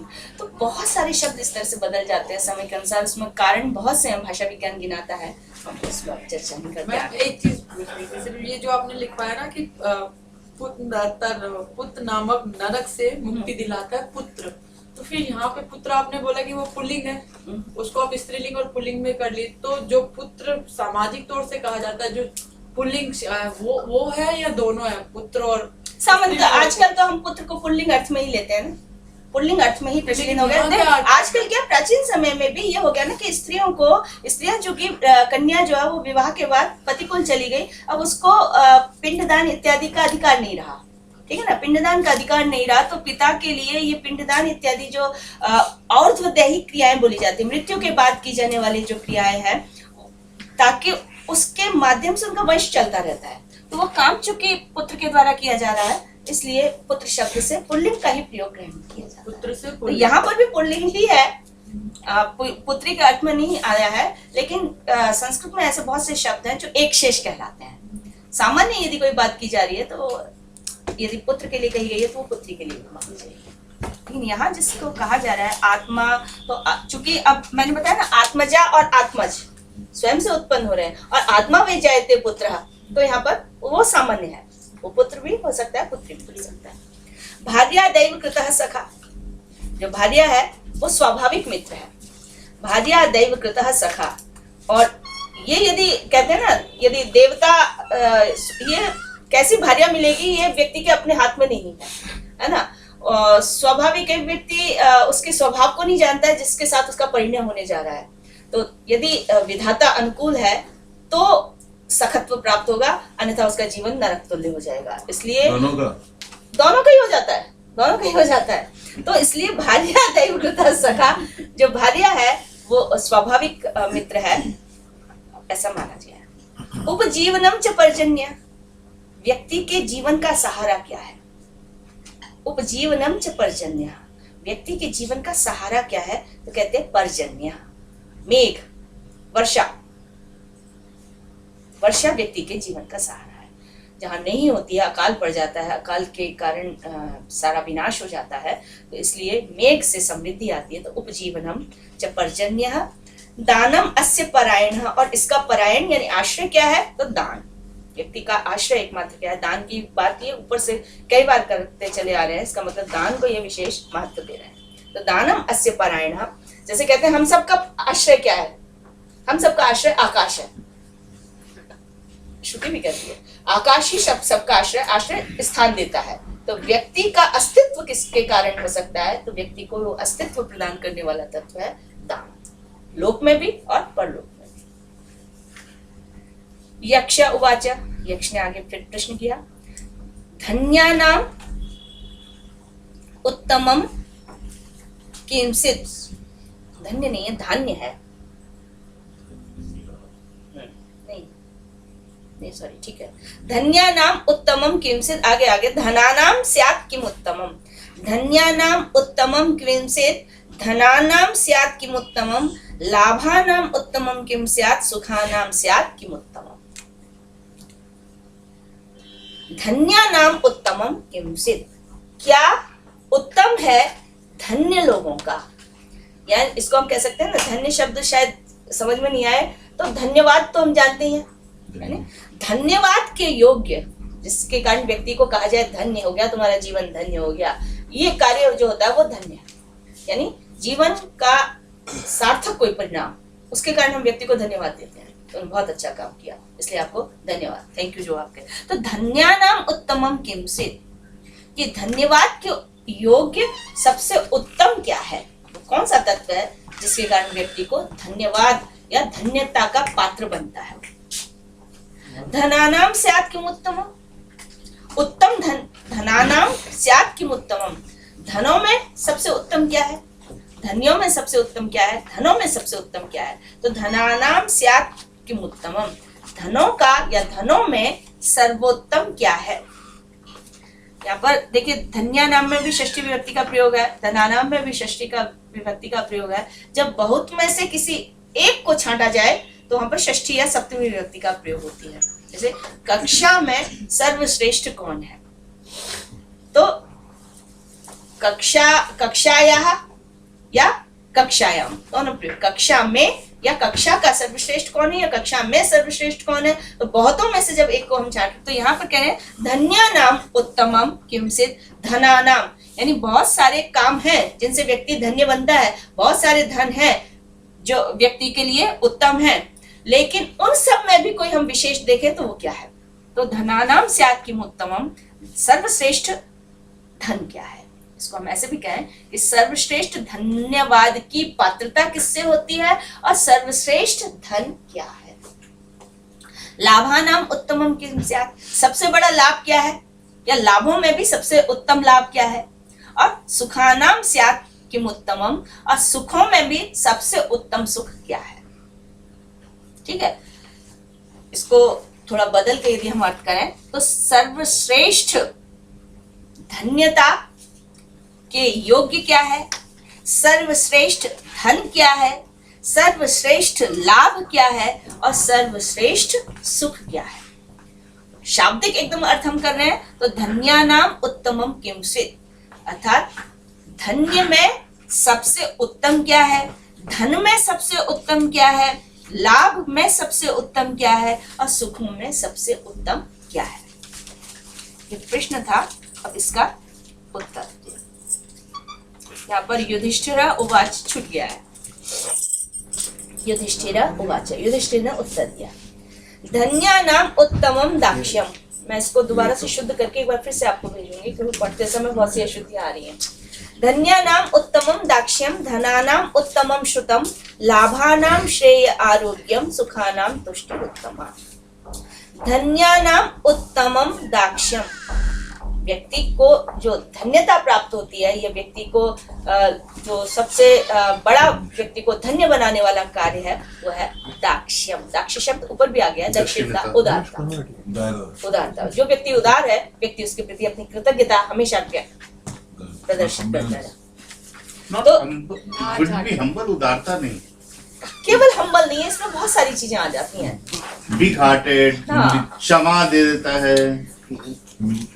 किसी की गलती हो गई तो उसको इतना ध्यान नहीं दिया, माफ कर दिया आसानी से क्या, उसको चित्त में ही नहीं रहा है कि व्यक्ति ने कोई अनिष्ट किया है। हमारे पास कोई वस्तु है, हमने किसी को दे दी, किसी के हम देख रहे हैं कि उसके पास उसकी आवश्यकता उसे हमसे ज्यादा है, तो हमने उसको वो वस्तु दे दी। तो दान भी इसमें मतलब आपकी दान परायणता भी इसमें आ जाती है, आपकी सत्यवादिता भी इसमें आ जाती है। तो बहुत सारे वर्च्यूज एक साथ इसमें रहते हैं। तो इसलिए उसका सबसे बड़ा जो सीधा शाब्दिक अर्थ किया जाता है दक्षिणता या दाक्ष, वो है उदारता। तो ये उदारता व्यक्ति को धन्य बनाता है। ठीक है, तो ये हम अर्थ करें, धन्यानाम उत्तमम दाक्षम, धन्यवाद के योग्य सबसे उत्तम क्या है? दक्षिणता। धनानाम उत्तमम श्रुतम, सबसे बड़ा धन क्या है? श्रुत, ज्ञान। श्रुतम, ज्ञान। धनानाम उत्तमम श्रुतम, सबसे बड़ा धन व्यक्ति का ज्ञान है। जैसे ऊपर भी ये बात आई थी, विद्या जो परदेश में गए हुए व्यक्ति का धन है। तो कहीं भी हो व्यक्ति अपने ज्ञान के, जो उसने ज्ञान अर्जन किया है, वो उसको प्रत्येक परिस्थिति से उबार लेता है। अर्थ की दृष्टि से, उसको सामाजिक दृष्टि से प्रतिष्ठा यदि प्राप्त होती है तो उसका है ज्ञान। इसलिए धनानाम उत्तमम श्रुतम, जो ज्ञान है, जो विद्या है, वो सबसे बड़ा धन है। विद्या की तो कहीं कहीं बहुत बड़ी महिमा गाई गई है। विद्या नाम नरस्य, व्यक्ति का सबसे बड़ा रूप क्या है? सबसे बड़ा सौंदर्य क्या है व्यक्ति का? तो विद्या। विद्या नाम नरस्य रूपम अधिकम प्रच्छन्न गुप्तम धनम, व्यक्ति का सबसे बड़ा छुपा हुआ धन क्या है? जिसको कोई चुरा नहीं सकता है, जो हमेशा गोपनीय रहता है, जब चाहे आप प्रकट कर लो उसको, तो विद्या ही वो धन है। तो वहां पर भी कहा, वो भर्तृहरि हमारे एक नीति शतककार हुए हैं, उन्होंने बहुत सुंदर सुंदर नीति के पद लिखे। विद्या नाम नरस्य रूपम अधिकम प्रच्छन्न गुप्तम धनम, विद्या भोग करी, भोग भी प्रदान करती है, जो आपको आवश्यकता है उनकी पूर्ति भी विद्या से होती है।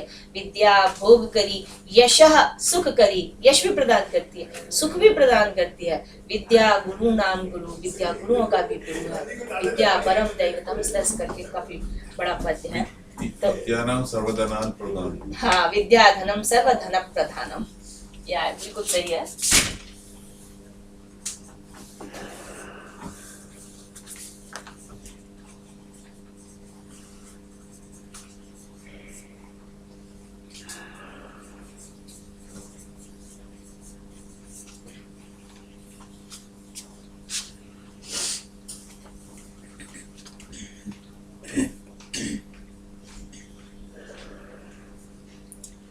लाभ, अब लाभ क्या है? सबसे बड़ा लाभ क्या है? कहते हैं आरोग्य।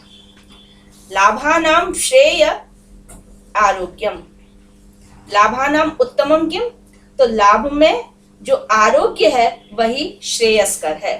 मतलब सबसे बड़ा लाभ जो है वो है आरोग्य। पहला सुख निरोगी काया। व्यक्ति के पास कितना भी धन है, कितना भी विद्या है उसकी, यदि शरीर स्वस्थ नहीं है तो उसका वो पूरी तरह से उपयोग नहीं कर पाता है। न धन भोग पाता है, न ज्ञान का अपना प्रदर्शन या ज्ञान या किसी को दूसरे को ज्ञान देना, वो ये कार्य नहीं कर पाता है। तो इसलिए सबसे बड़ा लाभ जो है वो है शरीर का निरोग रहना। तो लाभानाम श्रेयम आरोग्यम, लाभों में जो सबसे श्रेयस्कर है वह है आरोग्य, सबसे बड़ा है। और सुखानाम तुष्टिरुत्तमा, सबसे बड़ा सुख क्या है? तो संतोष।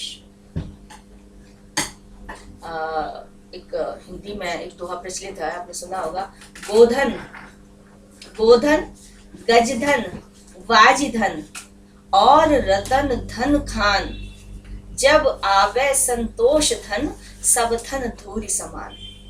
व्यक्ति के पास गोधन है बहुत सारे। प्राचीन काल में ये जो पशु है, विशेष रूप से गो को बड़ा व्यक्ति के लिए एक तरह से धनी था वो। कहीं कोई शास्त्रार्थ होता था, उसमें कोई पुरस्कार मिलते थे तो वो भी गाय के रूप में मिलता था। याज्ञवल्क्य जनक के संवादों में बोले 1000 गाय दान कर दी जाती थी। किसी को दान देना है, गौ का दान सबसे श्रेष्ठ माना जाता था। तो गोधन, और भी आप बड़ी बात करें तो गजधन, हाथी हैं आपके द्वारे बंधे हुए हैं। आज हम व्हीकल कह सकते हैं, अपने जगह जगह जो बंधे हुए हैं, बड़ी बड़ी कारें हैं हमारे पास। तो गोधन, गजधन, बाजीधन, अश्व, घोड़े, और रतन धन खान। और इन सब के अलावा ये तो जो अचल संपत्ति के रूप में या रत्न हीरे मोती आपके पास हैं, बहुत सारे धन के प्रकार हैं। तो गोधन, गजधन, बाजीधन और रतन धन खान। खान की खान धन क्यों ना हो, जब आवे संतोष धन। लेकिन यदि आपको संतोष रूपी धन प्राप्त हो गया है तो वो सारा धन कैसा हो जाता है, मिट्टी के समान हो जाता है। तो संतोष है तो व्यक्ति की कुछ आवश्यकता ही नहीं है। जो को कछु न चाहिए सो जग शहंशाह, वही सबसे बड़ा राजा है। तो 7th की टेक्स्ट बुक में, हिंदी की अच्छा बचपन में पढ़ा था मैंने, तो मुझे थोड़ा याद आया। नहीं, अभी भी पढ़ते हैं बच्चे। अच्छा 7th की हिंदी 7th की एनसीईआरटी में। हिंदी। अच्छा। तो लाभानाम श्रेय आरोग्यम सुखानाम तुष्टि। तुष्टि संतोष, व्यक्ति का जो संतोष है वो सबसे बड़ा सुख है। ठीक है, ये चलिए। संतोष है, ये जो दुख नहीं है उस अवस्था को भी संतोष बोल सकते हैं। संतोष दुख नहीं, नहीं है। नहीं, बस इतना ही पर्याप्त है। आपके पास जो धन सामग्री है, एक उदाहरण देती हूँ मैं आपको, एक कहानी है। 99 का फेर कहते हैं उसको। एक सेठ थे, बहुत संपत्ति थी उनके पास, लेकिन जैसा जैसा पैसा बढ़ता है ना, वैसे वैसे व्यक्ति के भोग करने की सामर्थ्य घटती चली जाती है। पैसा तो बढ़ जाता है, लेकिन उसको कोई ना कोई ऐसे रोग लग जाते हैं, डॉक्टर ही मना कर देता है कि व्यक्ति ये नहीं खाना, वो नहीं करना, ऐसे रहना, वैसे रहना। तो दंपति थे, बहुत सेठ थे, उनकी बड़ी आलीशान कोठी थी। उनके घर के बगल में ही एक किसान की झोपड़ी थी, छोटी सी झोपड़ी थी, कच्ची। ऊपर से उन्होंने फूस का अपना ट्रैक्टर लगा रखा था और उसमें वो प्रेम से रहते थे। कृषि मिल गई, कृषि कर ली, कहीं मजदूरी मिल गई, मजदूरी कर ली। प्रतिदिन जाते थे, प्रतिदिन उनको कमाई में जो थोड़ा बहुत मिलता था वो उससे अपना पेट भरते थे, अगले दिन फिर चल देते थे। लेकिन वो जब शाम को आते थे तो उनके घर से बड़ी खुशबू उड़ती थी, देशी घी की, सोहन हलवे की। तो जो महल में रहने वाली या बड़े से भवन में रहने वाली जो सेठानी थी, उनको बड़ी परेशानी होती थी।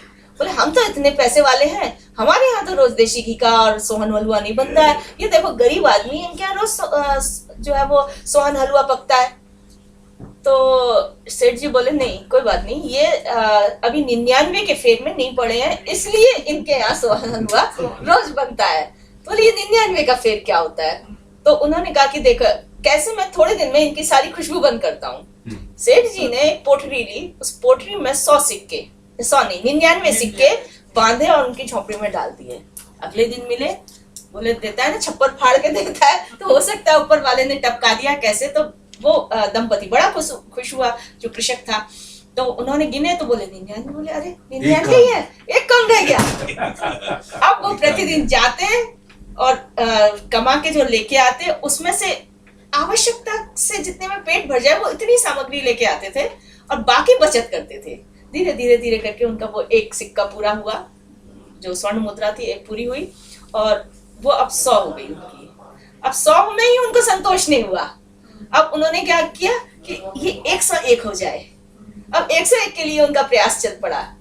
फिर जब 101 हो गया, फिर 102 के लिए प्रयास चल पड़ा। धीरे धीरे धीरे वो संग्रह करने लग गए और जो उनके रोज सोहन हलवे की और देशी घी की खुशबू उड़ती थी वो धीरे धीरे बंद हो गई।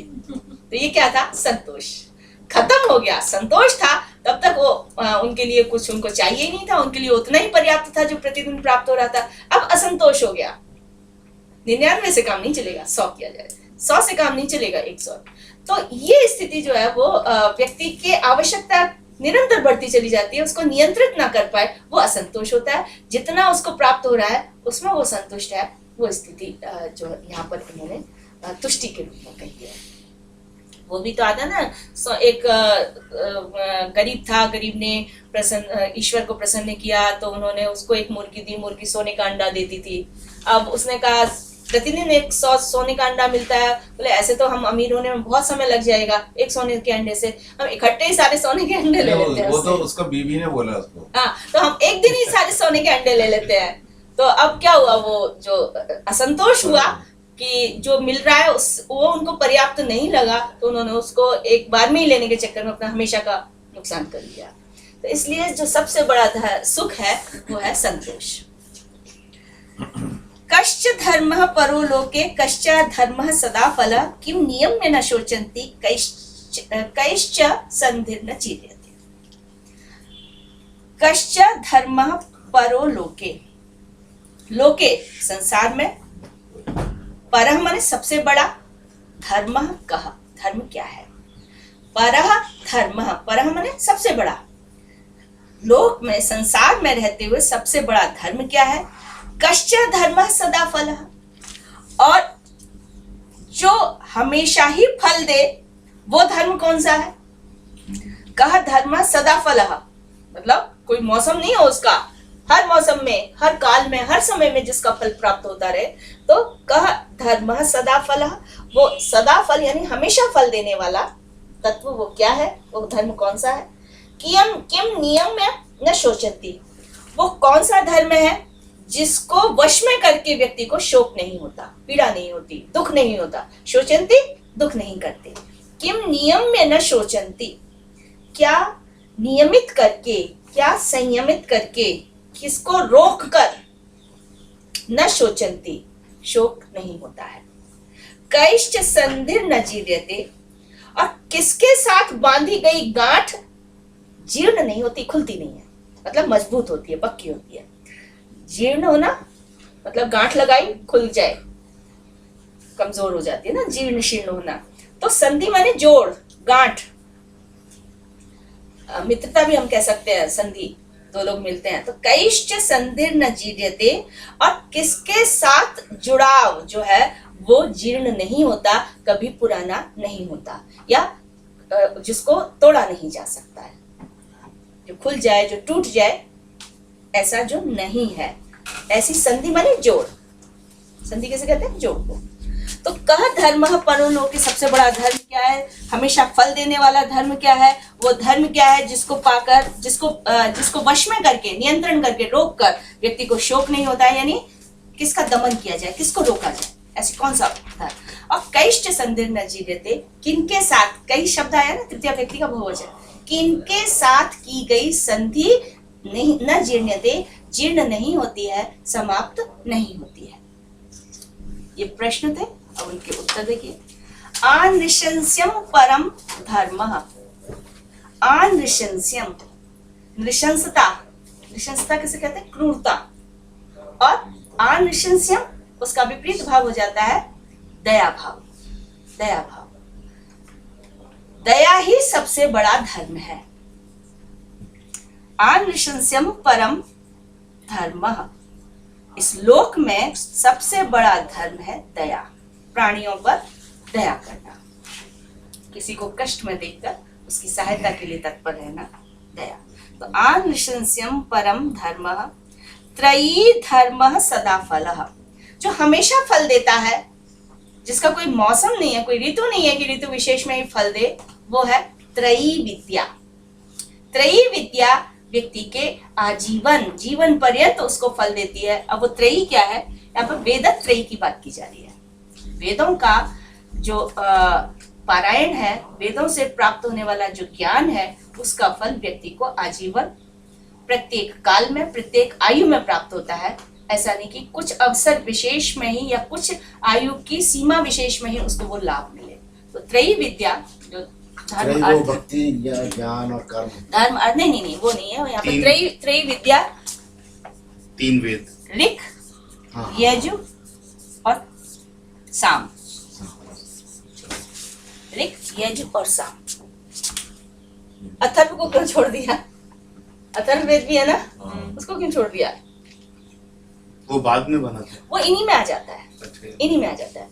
देखिए, हम एक वेद की भी बात करते हैं कि वेद एक है, एक वेद, वेद चार नहीं है, वेद एक है, ऐसी भी विचारधारा आपको शास्त्रों में मिलेगी। वेद तीन है, ऐसे भी मिलेगी, तो उसको हम कह देते हैं वेदत्रयी। एक है वेद चतुष्टयी, वेद 4 है। तो ये विरोधाभास कैसे हमें दिखाई दे रहा है? कभी कहते हैं हम वेद 1 है, कभी हम कहते हैं कि वेद 3 है, कभी हम कहते हैं वेद 4 है।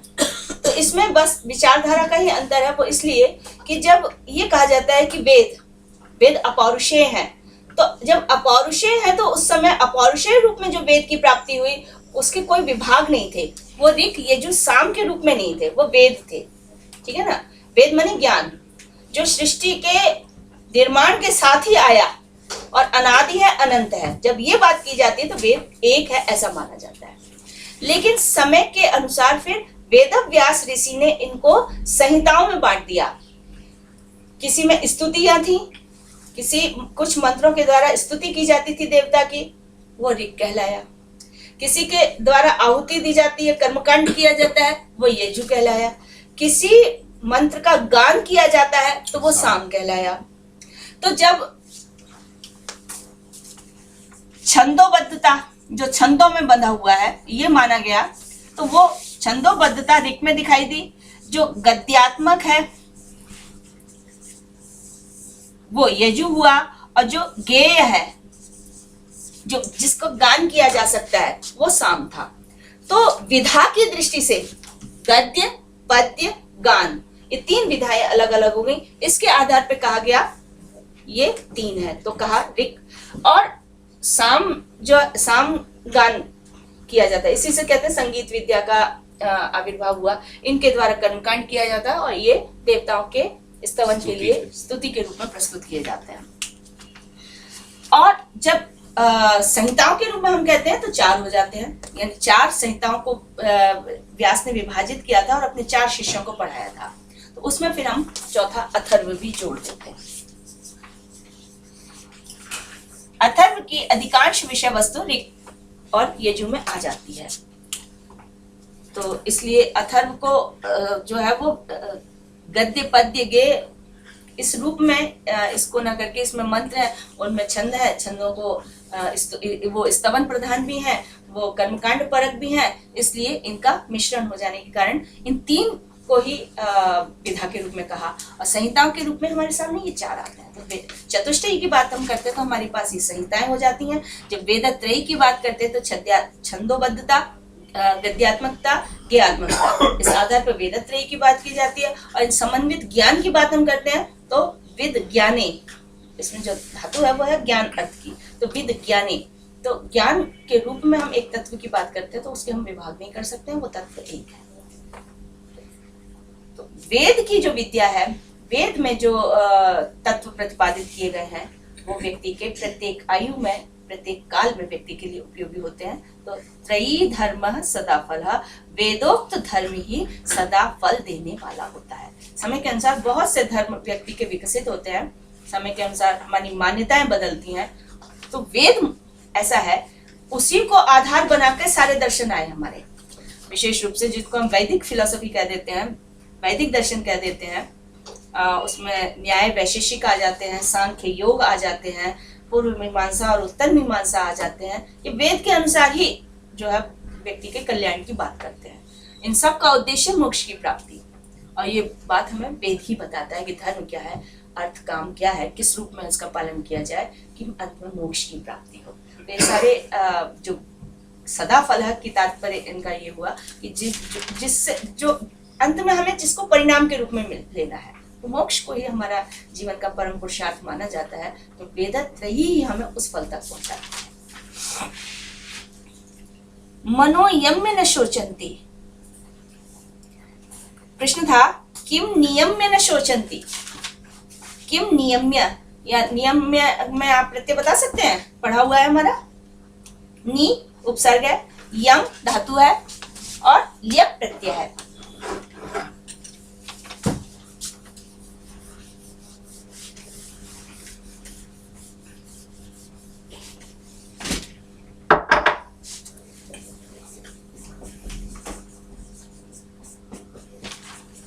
नी यम ल्यप,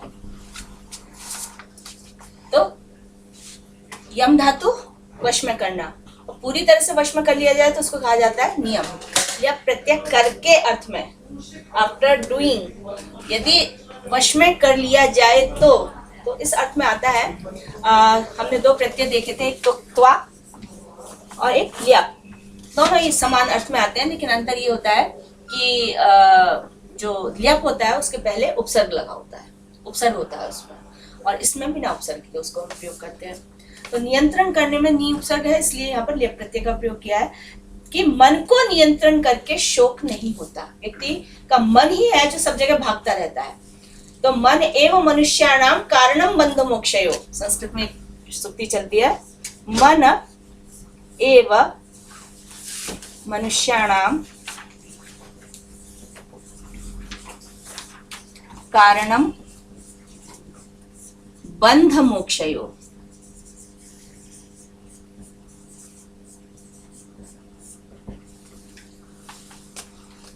मनुष्य के बंधन का और मनुष्य की मुक्ति का सबसे बड़ा कारण मन ही होता है।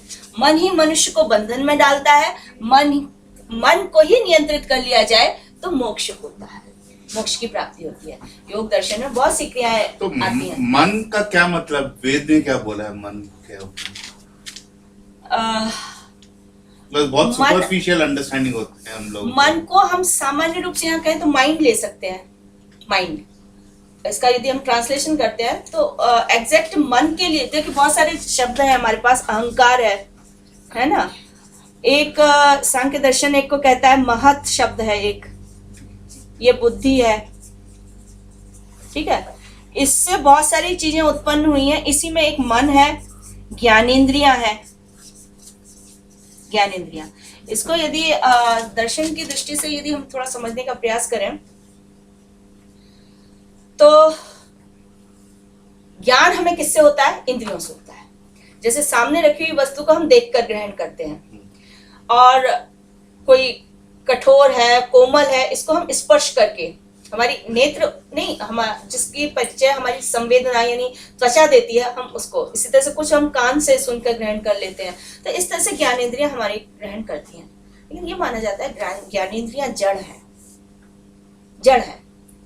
हमारे सामने मान लीजिए कोई वस्तु ऑब्जेक्ट रखा हुआ है और नेत्र उसको देख रहा है, तो खाली देखने मात्र से हमें ज्ञान नहीं होता है। नेत्र का उस वस्तु के साथ संपर्क होता है, और वो संपर्क बुद्धि को जब पहुंचता है तब हमें ज्ञान होता है।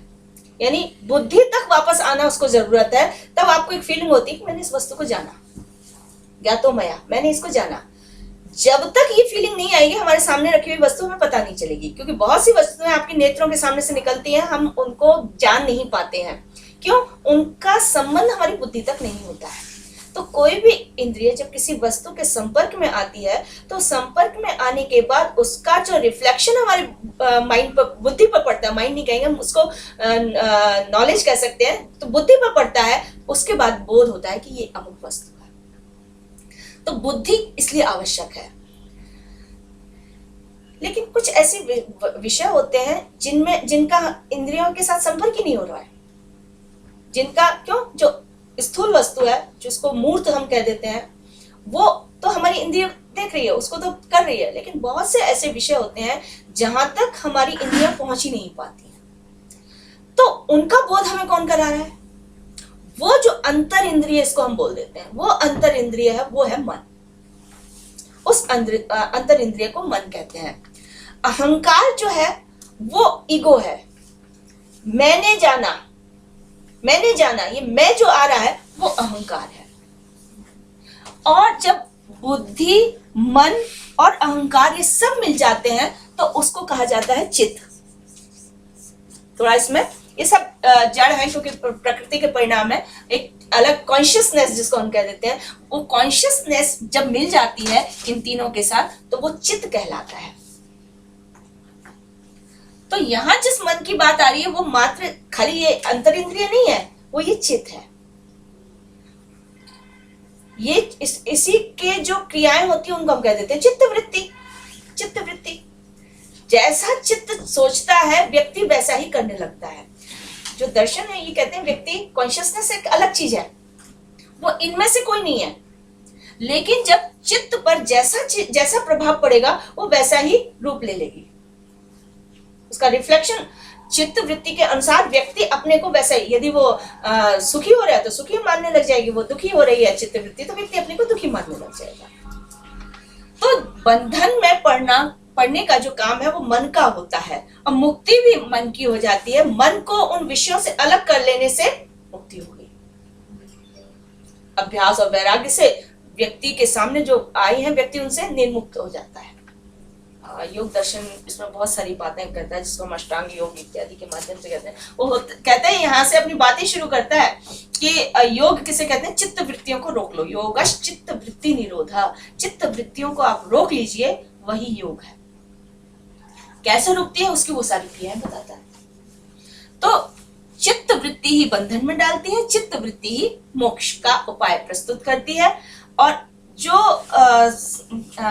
एक कॉन्शियसनेस है, जो चेतन है, वो वैसा ही है कि जैसे आपने कभी देखा होगा कि एक मैच चल रहा है, ठीक है, दो समुदाय खेल रहे हैं, दो पार्टी है, एक अलग है, एक दल अलग है, एक दल खेल रहा है, और एक तीसरा वहां दूर कहीं बैठा हुआ है, अपने छत जैसे उसको देख रहा है। और जब उसमें एक दूसरे से कोई जीत रहा है, हार रहा है, वो वहां बैठा बैठा सुखी और दुखी हो रहा है। उस व्यक्ति का जो दूर बैठा हुआ है, उस क्रीड़ा से, उस क्रीड़ा क्षेत्र से क्या लेना देना, कोई लेना देना नहीं है। दूर बैठा हुआ भी वह उसमें सुख और दुख का अनुभव करने लगता है। तो इसी तरह से कॉन्शियसनेस एक अलग चीज है, लेकिन वो चित्त वृत्ति के साथ इतना ज्यादा जुड़ जाती है कि चित्त वृत्ति सुखी हुई तो अपने को सुखी अनुभव करता है, चित्त वृत्ति यदि दुखी है, क्षिप्त विक्षिप्त मूड है, तो वो अपने को वैसा अनुभव करने लग जाती है। उसको एकाग्र कर लिया जाए, उसको निरुद्ध कर लिया जाए, तो उसमें समाधि यानी जो व्यक्ति के, जिसको मोक्ष इत्यादि कहते हैं, वो स्थितियां उसकी आ जाती हैं। तो मन ही मनुष्य का सबसे बड़ा बंधन का और मुक्ति का कारण होता है। इसलिए मन को नियंत्रित करने की बात हर एक दर्शन कहता है। यम, नियम, आसन, प्राणायाम, तो ये यम है, उसमें सबसे पहले मन को उसी के आधार पर कहा जाता है ना, शांत चित्त हो जाए, शांत मन हो जाए। तो शांत मन में ही कोई विषय प्रतिबिंबित होता है, कुछ वस्तु ग्रहण हो पाती है। तो जैसा मन वैसा व्यक्ति बन जाता है। तो इसलिए मन को यदि नियंत्रित कर लिया जाए तो व्यक्ति को दुख नहीं। इंडियन फिलोसफी में बुद्धि को इंटेलेक्ट और इंटेलेक्ट, मन को मनस बोलते हैं। और मन की बहुत अच्छी अरण्यकोपनिषद में परिभाषा दी हुई है। संकल्प, विकल्प जो है, वो सारे संदेह, ये सारी चीजें जो है, इसका पुलंदा जो है मन है, मन कुछ है ही नहीं है। नहीं, बिल्कुल सही कह रहे हैं। ज्ञानेंद्रिय, जैसे मैंने बताया ना, ज्ञानेंद्रिय जो है, सांख्य दर्शन भी ये कहता है कि अध्यावसायात्मिका बुद्धि, जो बुद्धि है वो विषय का निश्चय करती है। मैंने कहा ना, जैसे इंद्रिय का संपर्क हुआ, मात्र इतने से बोध नहीं हुआ, ये ग्लास है, ये कटोरी है, इस तरह का जो निश्चय हो रहा है वो बुद्धि का हो रहा है। तो अध्यवसाय, इसको निश्चयात्मिका बुद्धि कहते हैं। ज्ञानेंद्रिय हमारी स्थूल है, स्थूल वस्तु को ही ले पाती है। मन आंतरिक इंद्रिय है, जो संकल्प और विकल्प, मैं संस्कृत पढ़ूं या कंप्यूटर पढ़ूं, ये जो दो लाइमानी स्थिति हो रही है, ये मन की होती है। मैं यही पढ़ूं, ये इंटेलेक्ट आपका आ जाता है, ये आपकी बुद्धि आ जाती है, ठीक है ना। इसका एक मेरे को बहुत I thought I just share, कल मैं आर्टिफिशियल इंटेलिजेंस के बारे में पढ़ रहा था थोड़ा, तो उसमें है कि let's say they have design programmes, typically one thing is कि अगर वीडियोस देखते रहो यूट्यूब में, तो that artificial intelligence starts recognising that this kind of a form is in cat, right, अपने आप देखते हुए ही। तो that is probably more equal to ज्ञानेंद्रिय। वो देखता जा रहा है और that starts recognising over a period of time कि इस तरह का जो भी फॉर्म है वो कैट है, and it start recognizing them while it did not know about it earlier. So that's one format of artificial intelligence. So this problem is also related with cloning now. Cloning थोड़ी different चीज है। I mean at least जैसे आप कह रहे हैं कि भाई सोचते रहो, उसी तरह से व्यक्ति के सामने इमेज बन गई। तो ये जो इमेज बनाने का जो काम हो रहा है वो चित्त है। मैंने कहा ना, योग दर्शन में इन सब को मिला के चित्त हो जाता है, और उसी को चित्त वृत्ति का है। जैसे आप कोई गिलास है, गिलास में आपने पानी डाल दिया, पानी का अपना कोई रूप नहीं है, गिलास की जो आकृति हो गई, पानी वैसा हो गया, है ना। चौड़े पात्र में डाल दिया, जल वैसा हो गया। तो उसी तरह से चित्त वृत्ति में जो कॉन्शियसनेस है जिस रूप में चली जाती है, जो कॉन्शियसनेस है, जिसको सांख्य दर्शन पुरुष या आत्मा इन शब्दों से कहता है, वो अपने को वैसा ही समझने लग जाता है। बिल्कुल वो तटस्थ है, खाली दृष्टा है, लेकिन सुख दुख जैसी चित्तवृत्ति होती है वो उस तरह से अपने को अनुभव करने लगता है। तो ये तीनों मिलकर चित्त बन जाते हैं। जो महत है वो बुद्धि है, जो किसी बात का निश्चय करती है कि हाँ ये वस्तु ऐसी ही है, यानी निश्चयात्मिका सत्य बुद्धि हो जाती है। अहंकार में मैं जानने वाला हूं, मैं सुखी हूं, मैं दुखी हूं, ये मैं का जो भाव आ रहा है वो अहंकार का होता है। और मन संकल्प विकल्पात्मिका वृत्ति जो है वो मन की होती है। संकल्प विकल्प, इसको आंतरिक इंद्रिय भी कह देते हैं, आंतरिक इंद्रिय। और ये हमारे बाहर वस्तुओं को ग्रहण करने वाली इंद्रियां होती हैं। तो मन को नियंत्रित करके व्यक्ति शोक नहीं करता है।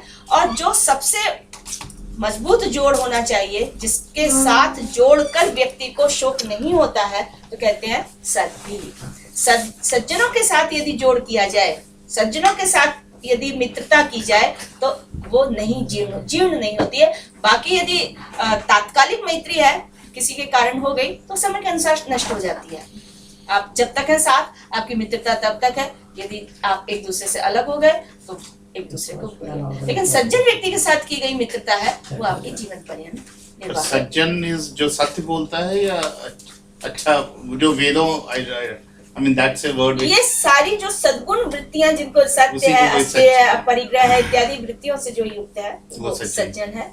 सज्जन को हम ऐसा नहीं कह सकते कि किसी ने बहुत अधिक ज्ञान प्राप्त कर लिया तो वो सज्जन है। कोई बहुत अधिक धनिक हो गया, हम वर्च्यूज के आधार पर उसको कह सकते हैं। जो व्यक्ति की दान, दया, दक्षिणता, उदारता, ये सब धर्म है, इनसे जो युक्त होता है, तो ऐसा व्यक्ति जीवन पर्यंत उसको निर्वाह करता है। और अधिक स्पष्ट करना चाहे तो इसमें जैसे सत शब्द जुड़ा हुआ है। हमारे पास 3 गुण है, सतोगुण है, रजोगुण है, तमोगुण है। तो जो सत्व गुण प्रधान हो जाते हैं, तो स्वाभाविक है उनमें ये सदाचार की वृत्तियां अधिक होंगी। तो ऐसे व्यक्ति के साथ किया गया मेल जो है वो जीर्ण नहीं होता है, नष्ट नहीं होता, ढीला नहीं होता है। क्या संस्कृत में इसको अनुबंध चतुष्टय कहते हैं? इसको अहंकार, ना, अनुबंध चतुष्टय एक दूसरी चीज होती है। अनुबंध चतुष्टय तो ये होता है कि मान लीजिए आप यहाँ संस्कृत पढ़ने आए, आपको पढ़ाया क्यों जाए, आप पढ़े क्यों पढ़ने जा रहे हैं आप संस्कृत, और यदि पढ़ लिया उससे आपके किन उद्देश्यों की पूर्ण क्या लाभ होगा। तो ये 4 चीजें, किसी भी हम काम में जाते हैं, केवल संस्कृत की हम बात नहीं कर रहे हैं, आप किसी भी क्षेत्र में जाते हैं, आप 4 क्वेश्चन करते हैं।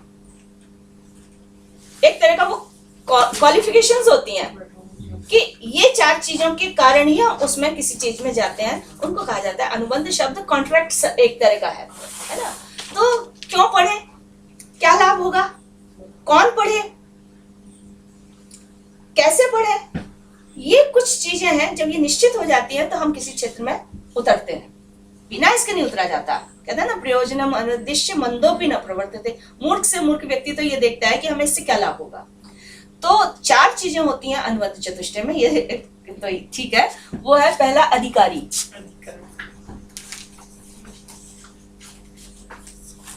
दूसरा विषय,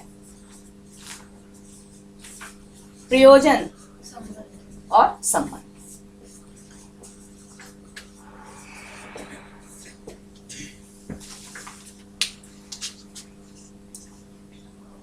अधिकारी कहते हैं कि जो विषय है उसमें किसका अधिकार है, कौन प्रवेश करे। prerequisites. भाई आप आए तो ये होगा, आपने अच्छा 8वीं तक 10वीं तक संस्कृत थोड़ी बहुत पढ़ी है, बिल्कुल भी नहीं पढ़ी, हम उसको भी चला रहे हैं, तो हमारे लिए हमने कोई भी क्वालिफिकेशन, प्री क्वालिफिकेशन नहीं ली इसकी। अब जो भी है आ जाए, एकदम टबला रासा ही क्यों ना हो, पूरा कागज ही क्यों ना हो, वो भी आ जाए, हम उसको संस्कृत पढ़ा देंगे। लेकिन एमए में यदि एडमिशन लेने जाए तो ऐसा नहीं काम चलेगा, उसके लिए आपको ग्रेजुएशन तो होना ही चाहिए। तो अधिकारी में कुछ पूर्व निर्धारित विशेषताएं होनी चाहिए, कुछ योग्यताएं होनी चाहिए। वो तो पहला ये है अधिकारी। दूसरा है विषय, ये पढ़ेगा क्या, उसका सिलेबस क्या होगा, कंटेंट क्या होगा, ये जो चीज है वो आती है विषय के अंतर्गत। तो व्यक्ति जब आप ग्रेजुएशन वगैरह में भी हम देखते हैं कि बच्चे जब सब्जेक्ट चूज करते हैं तो पहले तो वो ये उसके अधिकारी हैं, वो आप खुद ही इस बात का निश्चय करते हैं क्योंकि परीक्षा के माध्यम से वो वहां तक पहुंचे हैं। फिर वो विषय अपने आप चूज करते हैं कि हम हमारा कौन सा विषय पढ़ना है, उन विषयों के चूज करने से हमारे को लाभ क्या होगा, क्या प्रयोजन है। तो प्रयोजन स्पष्ट होना चाहिए, और जो विषय है और जिस विषय को पढ़कर हम जिस प्रयोजन की पूर्ति करने जा रहे हैं उनके बीच में कोई रिलेशन भी होना चाहिए, कोई संबंध भी होना चाहिए। ऐसा नहीं कि हमारा प्रयोजन कुछ और हो और हम कुछ और विषय लेके चलते हैं। तो इसलिए उसके लिए उनका को रिलेशन जो बीच में होता है वो भी इसको बोलते हैं अनुबंध, इसको कहते हैं अनुबंध चतुष्टय। चतुष्टय। चतुष्टय का मतलब होता है चार का समूह। जैसे हमने कहा ना वेद चतुष्टयी, वेद त्रयी। तो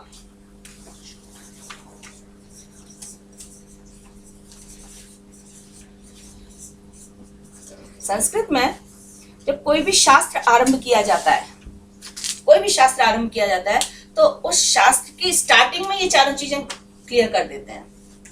वेदांत है तो वेदांत का अधिकारी कौन है, वेदांत का विषय क्या है, ये पता हो तभी हम उसको, भैया इंटरेस्ट है तो हम पढ़ेंगे, नहीं तो नहीं छोड़ देंगे उसको। तो हो सकता है अधिकारी भी हो लेकिन उसमें हमारी रुचि नहीं है तो उसको पढ़ने से कोई लाभ नहीं है। तो ये बता दिया जाए कि इसका कंटेंट क्या है, विषय क्या है।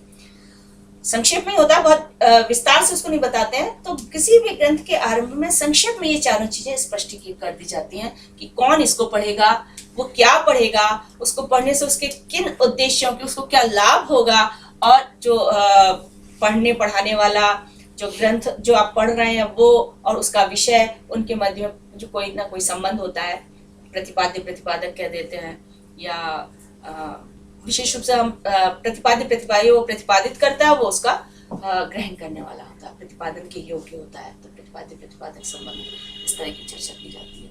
अधिकारी विषय संबंध, ये तो विषय था हम लोगों का। चलो Ma'am, I did my MPhil in साधन चतुष्टय। अच्छा अच्छा अच्छा, तो साधन चतुष्टय यही है। नहीं, साधन चतुष्टय तो अलग होंगे, ये अनुबंध चतुष्टय, ये अनुबंध चतुष्टय, मुझे थोड़ा ये अनुबंध चतुष्टय, ये अलग है बिल्कुल। आपने शायद वो योग के जो क्या ब्रह्म सूत्र भाषा टाइम हो गया। हाँ, साधन चतुष्टय वो आते हैं, बिल्कुल बिल्कुल। साधन चतुष्टय अधिकारी के लिए क्वालिफिकेशन बतलाइए। ठीक है, आप लोगों को मकर संक्रांति की बहुत बहुत शुभकामनाएं। अगली बार मिलेंगे तो एक पेपर तैयार करके लाएंगे, क्योंकि शायद 28 को मिलेंगे ना हम लोग, 28 को। तो मैडम ने कहा ना उस दिन टेस्ट होगा आप लोगों का।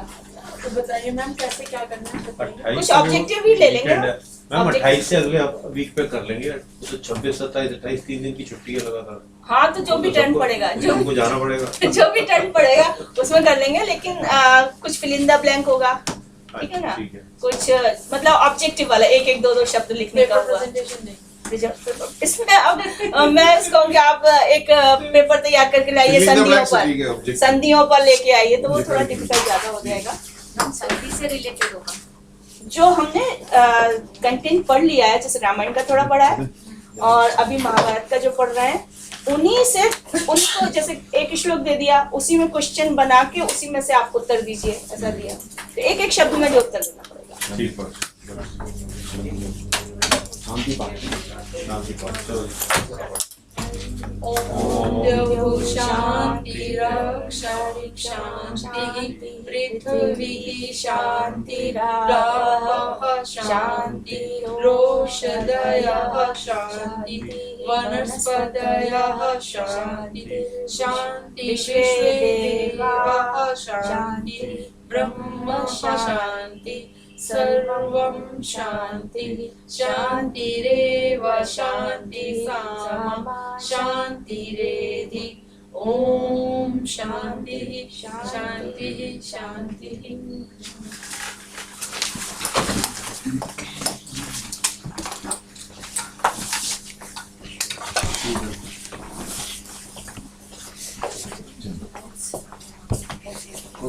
कौन से दिन से मुझे जो आपने वो लास्ट के जो दिए थे ना notes, उसके बाद के। उसके बाद आप ठीक थोड़े है दिन से